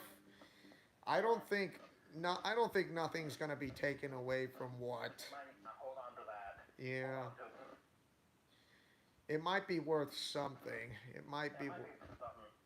Yeah. I If anybody asked me, have I met Billy Comets? I said yes, and you know what? He actually liked one of my costumes, to be honest. Nice. Very nice. Yeah, and I really definitely like his voice acting when he voices Ferdinand von Ayer from Fire Emblem Three Houses and Fire Emblem Three Hopes. He was able to have his voice acting before his passing, so including the game of JoJo's Bizarre Adventure. Nice. Uh huh. and there's I don't think there's nothing in the world or anybody could take that away from him. I would say he would deserve a championship title like in my eyes, or for some reason, because when it comes to Billy Comets' voice acting, I mean, he actually gets into character, plays the part, and then there you have it. He never looked back, and all of a sudden he took off, and then what do you know? His voice acting got from where he had from right now, as of now, and then he did it. He's able to pull it off as a big moment maker. I would say before, during, and after his passing, he would be a champion in my eyes with this Oh, yeah. belt. Oh, yeah. A true champ right there. True champ. So, He's one of those people that is often duplicated, not often imitated, never duplicated. yeah. So, in front of the camera, live audience, I would say Billy Comets would deserve a title such as this: a WWE champion of voice acting before, during, and after his passing. And he deserves it. True that. There will never, as so people are going to say, is there going to be another Billy Comets? It's not possible. It's not. Imitated, but never duplicated. Will there be another, yeah, will there be another Jason David Frank after his passing? It's not possible. Nope. It can't be done. I mean, I did the living tribute to Jason David Frank as the Mighty Morphin White Ranger, and then I did a living tribute of Billy Comets from his voice acting of Fire Emblem Three Houses, which I will do hopefully one day in the near future as a live stream and or let's play with the live streamer premiere, said premiere live stream play, or the kind of both. So that would be cool. Yeah, that would be cool. I already did the male character. I haven't done the female character, which I would love to do, but takes a wicked long time to go through. If you go through one of the houses and level up the characters, and that's not in the houses, you might have done all of them, and you can do like the retelling of the same story again. Like that would be interesting. You don't have to go through jumping through hoops like you're doing it from the beginning. Gonna be pretty busy doing all that. With Fire Emblem Three Hopes, it's not as bad as you think. It wasn't as bad as you think. Still a long game, but it's not as bad as you think it is. I mean, the classes it helps you level up, which is a lot quicker and better than what you are in three houses, which takes quite a long time. But it's still doable, even if it's not doable, but still doable to finish that said per class of that character. Nice. So yeah, of course, like I said, Fire Emblem Three Houses is like is a very long game. Trust me, it is. But for Three Hopes, it's a little bit easier, but still a long game. But lessens the tension on classes, which will help you level up and faster and quicker in said battlefield of hack and slash. I've played long games before. I was just able to finally finish Hogwarts Legacy. That was a pretty fun game in and of itself. Oh man, that was incredible. And since Austin's here in the chat, I really have to thank him for sharing his knowledge of Harry Potter with me during my live streams. And at the end of the final video I've done, I literally called Austin the headmaster of Harry Potter lore because he was that smart. Really, that's Yeah, smart of him. because like I said, my knowledge of Harry Potter only consists of two things: Jack and Squat, and Jack skip town. I never. Okay, so. Okay, I know I talked to you about Billy Comets, and now with JDF as a guy who has the Master Morpher. I know he did the first and the second and third season. The first and the second season as the Green Ranger, and then from on the second season, as Parker said, Green Ranger, he was the Mighty Morphin White Ranger from that.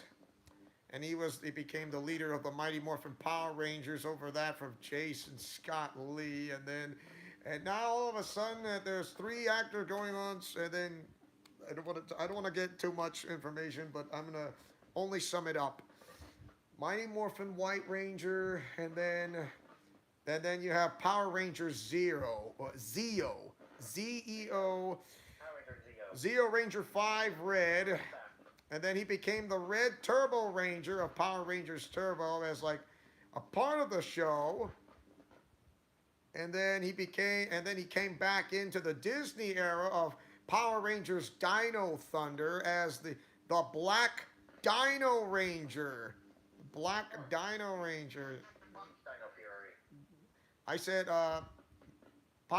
Dino Thunder, not Dino Fury. Dino Thunder. Dino Thunder. Regardless, that's something I need to watch. It's the Disney era. Disney era, not the Hasbro era. Not the Neo Saban Hasbro era. Right, very different eras.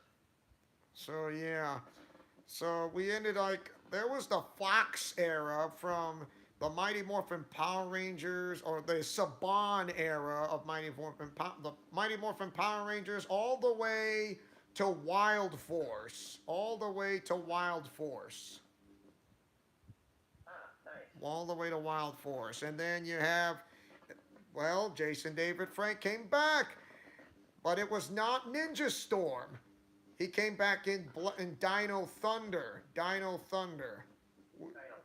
And then he came back again on that one episode with Power Rangers SPD. I'm familiar with that one. I like that one. That's a pretty good one. Yeah, all of them in the Disney era began in 2003 to 2009. Nice.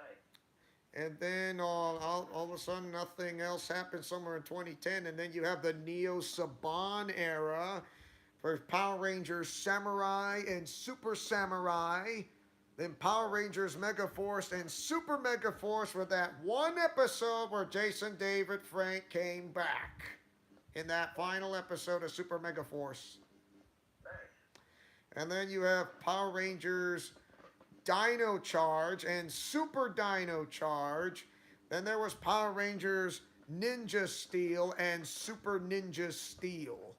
It was still the Neo Saban era. Of course, in Super Ninja Steel, Jason David Frank came back on one episode and he had the Master Morpher. Nice. Very nice. The Master Morpher, so he goes from the Green Ranger, the Mighty Morphin White Ranger Tiger Power, White Ranger Power, Zero Ranger 5 Red, and the Black Dino Ranger. Yes. Very nice. And also, if you pay attention, from Power Rangers Legacy Wars on the game of the Google and Apple stores, plus now it's on the game consoles on crossovers. Yes, another Ranger to be portrayed as Lord Draken. Yes. Basically an alternate universe of Tommy Oliver, which even after being broken out via spell, he still continued on that path. Yeah, he was kind of becoming like that Zamasu wannabe guy. Goku Black, who goes by his real name is Zamasu. Yep, he's another Zamasu wannabe. Again, the Green and White Ranger morphers combined. Yeah, you forgot there's currently the ongoing Hasbro era or Rangers. That's the Neo Saban era, as I recall, from 2011 to 2019. Actually, 2011 to 2018, I think, and or 2019. And there's the Hasbro era, as I recall. Yeah, that's a kept on going. And after his and before his after his passing, I would say he would be a champion of Power Rangers in my book, and I would say he would deserve this title. He would. No questions asked. Yeah. He would earn this title in my eyes as a WWE champion of Power Rangers in my book.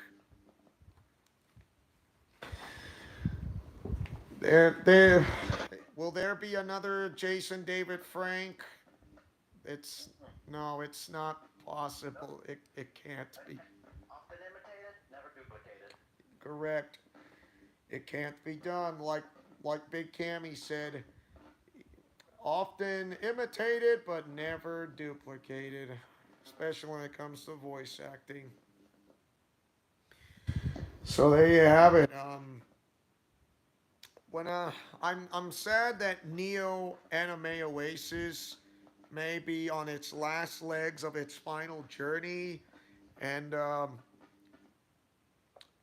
will there be a net? Will there be another Neo Anime Oasis? I don't know, to be honest, but it was the very last and final time. But I would be surprised that from what Jeremy Lopez said about something, from what he says, go do it and make it count, and like from when it began and it ended with him.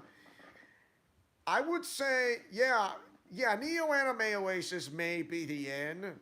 Yes, I'll give you that.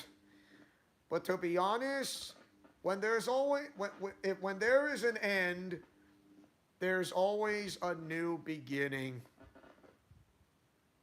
One chapter ends, another begins. Another begins. maybe the end of Neo Anime Oasis, but there is a new beginning when it comes to cosplaying, and I don't think it's not the end. It may be the end of Neo Anime Oasis, yes, but it's not the end when it comes to such as cosplaying. When I be doing in a live stream and or a premiere of pre-recorded videos, I mean, I would love to do something as a talkative way in a live stream or and or a podcast in such a way. And you can see that what I have right there is a new fluffy friend that I've gotten from Neo Anime Oasis. And it's this fluffy little friend right here. Yeah, and here you go. He's such a cutie. Japanese style, yeah. I don't. It may be the end of Neo Anime Oasis, but it's just the beginning of the end. The end of a new beginning that comes something new along the way, yeah. Lucas the spider and Liu the little the little troll, the little wild things are gremlin thing or whatever type of lion feel. Yeah, the pins, the title, and the luchador mask of the Undertaker, and then and also the stuff I had, which is the "You Can't See Me, Never Give Up," and a T-shirt of John Cena. Hustle, loyalty, and respect. And I am a big John Cena fan of WWE, and because he has this right here, here, with the bands and the shirts, the shorts. Yes, I got the shorts. I got the shorts. Got the shorts right here. Shorts and you can't see me, Big Cammy. My time is now. Nice shirt. Thanks. Ta-da. You can't see me. I actually have a John Cena shirt myself. That basically it's the whole like hustle, loyalty, respect on like one side. On the front and on the back, it has the you can't see me thing. Uh-huh. It's a great shirt. I like it.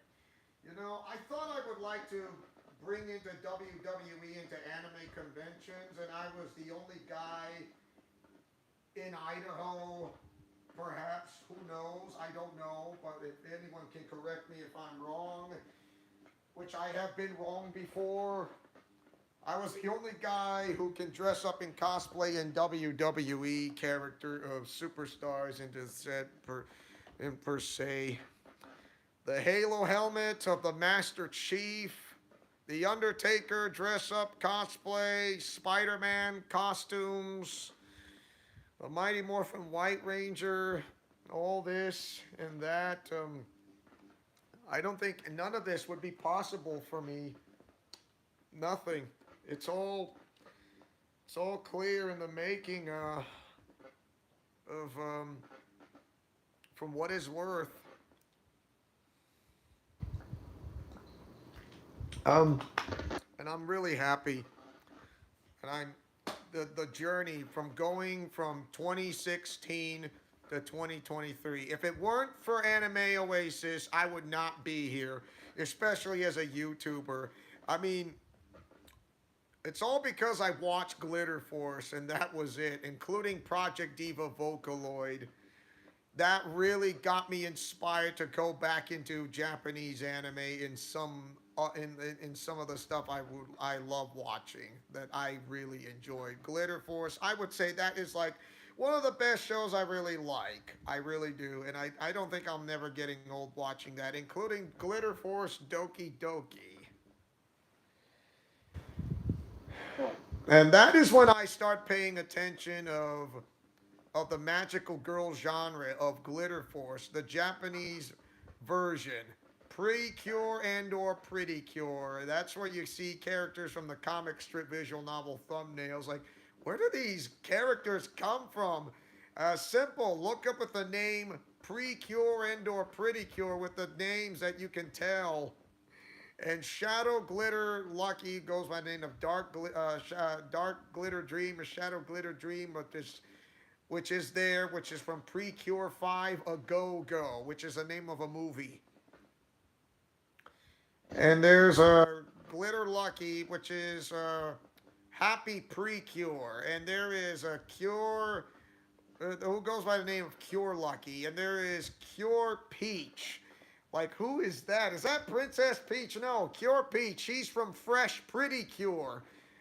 The same thing that goes with Pure Passion. So, yes, it's like I said, look it up on the search engine. It's right there because I can tell you right in front. It's made in Japan from Toei Animation. It's That's why the magical girl genre is way bigger than Dragon Ball. I would say the magical girl genre of Pretty Cure is starting to become huge in Japan, and also it could stretch across as far as the U.S. per se, and some other places around the world. So yeah, that's why I introduced you who Shadow Glitter Dream, Big Cammy. Yeah. I do remember her. That's her. And besides Black Lady from Sailor Moon and others, and they from the Shadow Glitter Lucky, the Shadow Glitter Force members, the Dark Alliance, the New Nexus, now renamed the New Corporate Ministry, and now the Alliance being called name of the RWO, and that was the Austin Lawrence came up with a better name, and he came up with it. That was his idea, not mine. I just came up with the name RWO, but he came up with the translation for what it stands for, and he's a genius. It stands for Reach World Order, and that was his idea. Once again, he is smart, and he came up with that idea, and that was genius. Yeah, he is a smart cookie. Oh yeah, and I think I am gonna miss Neo Anime Oasis. Of course, I will do one more live stream, and that live stream is something about how to do like voice acting in a way that like how did you sound like Goofy, or how did you sound like Jedi Master Yoda, or how did you sound like the Emperor in some sort of way? Or how did you sound like Link from the original 90s TV show back in the 1990s? Or how do you sound like Peter Parker, Spider-Man? Or how do you sound like Batman from Batman the Animated Series? Or how do you sound like the Arkham games of Batman? Oh, Austin Lawrence has said, he said thank you. Yeah, you're very welcome, Austin. You're very welcome.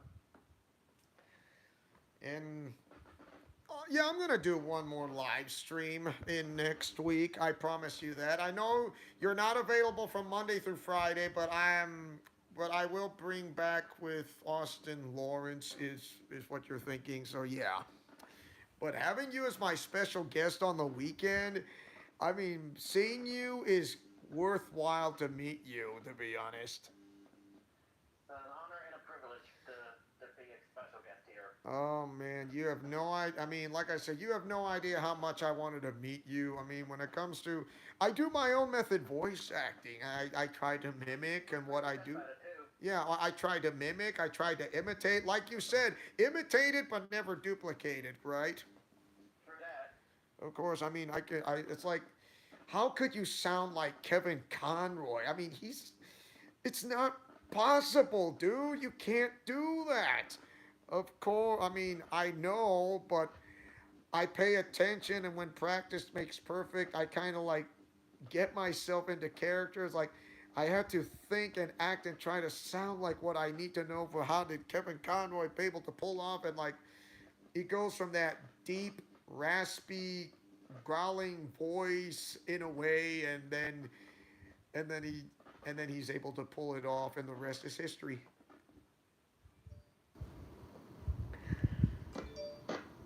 And and like Can you sound like Mr. Freeze? Can you sound like Hugo Strange? Can you sound like your very own version of Joker? I mean, I can do Heath Ledger's Joker, to be honest. And it's I can, like I said, I can voice Goofy. Of course, Bill Farmer could do it better than I could. How can you sound like Mario, like Charles Martinet, for example? Simple. I pay attention. I keep hearing his voice acting when he voices Mario ever since back in 1996, and then all of a sudden everything's history began from that game, and then Mario Kart 64, Mario Kart Double Dash, Super Mario Galaxy, Super Mario Brother, New Super Mario Brothers. My gosh, even on handheld games and on the Game Boy Advance. My goodness, Super Mario Sunshine. It's all this happening, and the way it worked, the way how he does it. Charles Martinet. I thought it's Martinet. Super Mario Galaxy 2, Super Mario Odyssey, Super Smash Brothers, the first on the N64, the second one on GameCube, the third on the Wii, the fourth on the Nintendo Wii U, and now the fifth on the Nintendo Switch. Yeah, Melee is the one on the GameCube. The one for Brawl is Wii. Yeah, one for the Wii is Brawl. Yeah, there's a Super Smash Brothers U on Nintendo Wii U, and also Super Smash Brothers 3DS. And Wii U, for Nintendo Wii U and 3DS respectively. Yep, and there's Ultimate on the Switch. Yeah, Ultimate, which is currently on the Switch. And I pay attention. It's like try to put in like Italian with Brooklyn accent, and then like try to sound like Italian, like and like I can give me a moment. I'm gonna try to sound like a little bit like Mario. Oh, sure, go ahead. I don't want to go too much into voice acting because I want to rest my voice. Okay. Hello, hello. I love you. You do not disrespect me. That's a pretty good Mario. That's pretty good Mario. I love that. I know it's been 3 hours, but I'm only do just 1 or 2 samples of voice acting, Austin Lawrence. I know, so I will end the live stream shortly. I'm just gonna do 2 samples only, so this is one of them. And 2 samples, more than enough. Yeah, this is just one of them. So here's another. Hey, Austin, I'm a beautiful little gypsy. I'm a better woman. I'm a better guy than Hinoka was. I can cook a better. I'm a lonely. Ow. That is really good. That is pretty good. Yes. Austin Lawrence is going to type something ridiculous. I know it.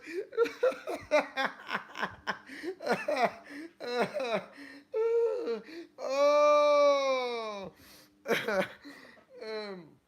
Okay, that was one sample. So here comes another sample. The second and the last one. The second and the last one. And then I'm going to call it quits. Here we go. Another character I can think of. There's Uni. Austin Lawrence says, Uni, curry's ready.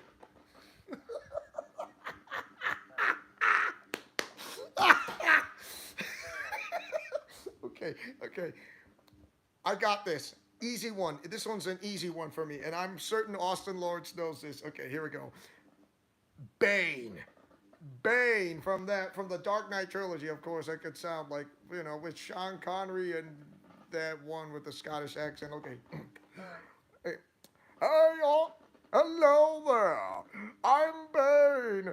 I'm Loopy Man. Loopy. Hey, Austin. Would you like to go out with me? I am a beautiful little gypsy and I sound a bit of Sean Connery. I am a gypsy and from the Britain, from Great Britain. I'll have a spot of tea. Would you like to have a spot of tea with me? If you don't, you be quiet or I will break you. I'm a better cook than any other woman alive. So, TTFN, ta-ta for now. Remember, join me with tea or I will break you.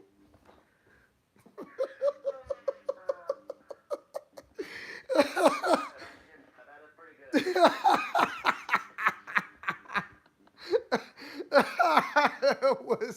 It was two samples.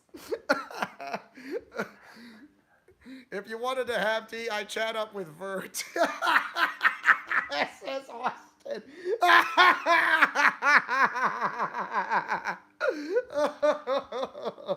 Okay, I did the one without like putting my hands in like this and like try to speak out loud. I'll try to do this like it's like try to speak into a mask, but so here we go. There's another sample.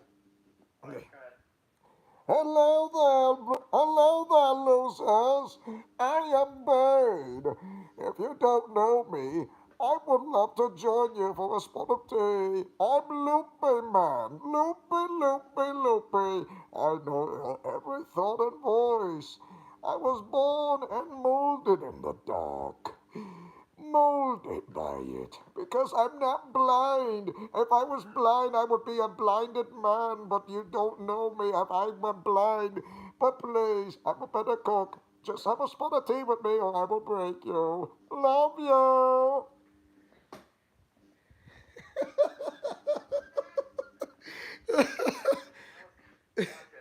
Yeah, that's how it sounds like if you're wearing the mask and then they try to sound like Bane, but with the British accent with Sean Connery.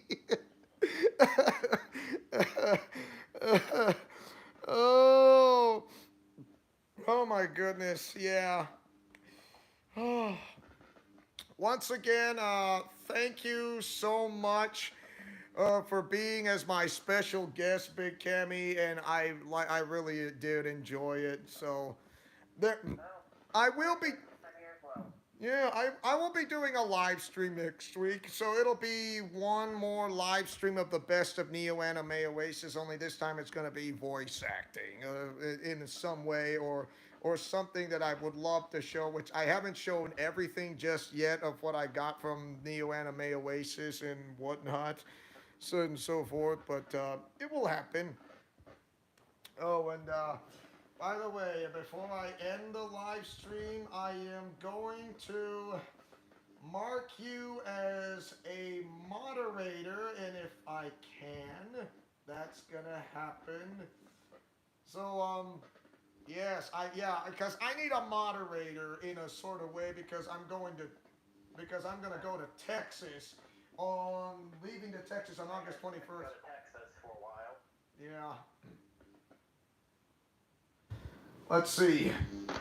Let's see. There's a standard moderator can review and remove chat messages and hide or put users in timeout. A managing moderator can manage block words and change chat modes in live, and also has capabilities of standard moderators. So it's like the second in command, only you don't have like the general manager thing, but it's like just as important. So All right. a managing moderator you shall be. And, Well, it is an honor. and congratulations. You are now back as a not a regular moderator, but a managing one. A managing one. Oh, So yes, so you got something a little bit more. Yeah, it is an honor. Yeah. Welcome back, Big Cammy. Welcome back indeed. Once again, thank you for being as my special guest. I will be doing a live stream for next week, and I'm going to bring back Austin Lawrence as my special guest for one last time in a live stream. But who knows? I would like to do live streams as special guests. That's I know the best of Neo Anime Oasis, but I mean we can bring back into Japanese anime in which any way we could, or something that's like the ultimate Arkhamverse, which I did, and that's the part when I created the Ultimate Arkhamverse, if you want to remember. Yeah. So, anyways, I hope you guys enjoyed this live stream as much as I do, and it was a blast, and all the memories and the best things that's ever happened to me and coming into anime conventions. And I know there'll be some anime conventions or Comic Cons in Idaho, which I will be expecting to go to in the near future, and that is going to be my said plan per se and story, because I would say my story has not come to an end when Neo Anime Oasis ended. It's just a new beginning. So there will be another live stream for next week, and I can hardly wait. And it will be something to do with the voice acting, which I paid attention on somehow. Thank you guys for watching. Don't forget to like, comment, favorite, and subscribe. And plus, also, thanks to my, and also give a special thanks to Big Cammy, who is a special guest. And thank you so much for coming into this live stream. It means a whole lot to me. That, if you have anything to say, I mean, before we end. Well, again, it has been an honor and a privilege being here. And and if and for those that have checked out Leah's channel, if at all possible, you can check out my channel if they feel like it, and see if there's anything there that tickles their fancy. Just something to throw out there. You know. Oh yeah, definitely. And also, I subscribe to your channel, and I am not unsubscribing. I am not, because No, no. I No, know. I sub to your channel as well, and that's not going to change anytime soon. Same thing goes for me. I don't think it's not going to change for me anytime soon either. Alright. So yeah. And also, I'll try to sum up quickly. Coming shortly soon, WWE 2K22 live streams of that as well. So NXT, Raw, and SmackDown. And also coming soon shortly, WWE 2K23 of the live streams as well. Because we're going to have Clash at the Castle, a late summer slam events, and plus War Games. NXT War Games and Survivor Series War Games of the battle against going up against Goku Black.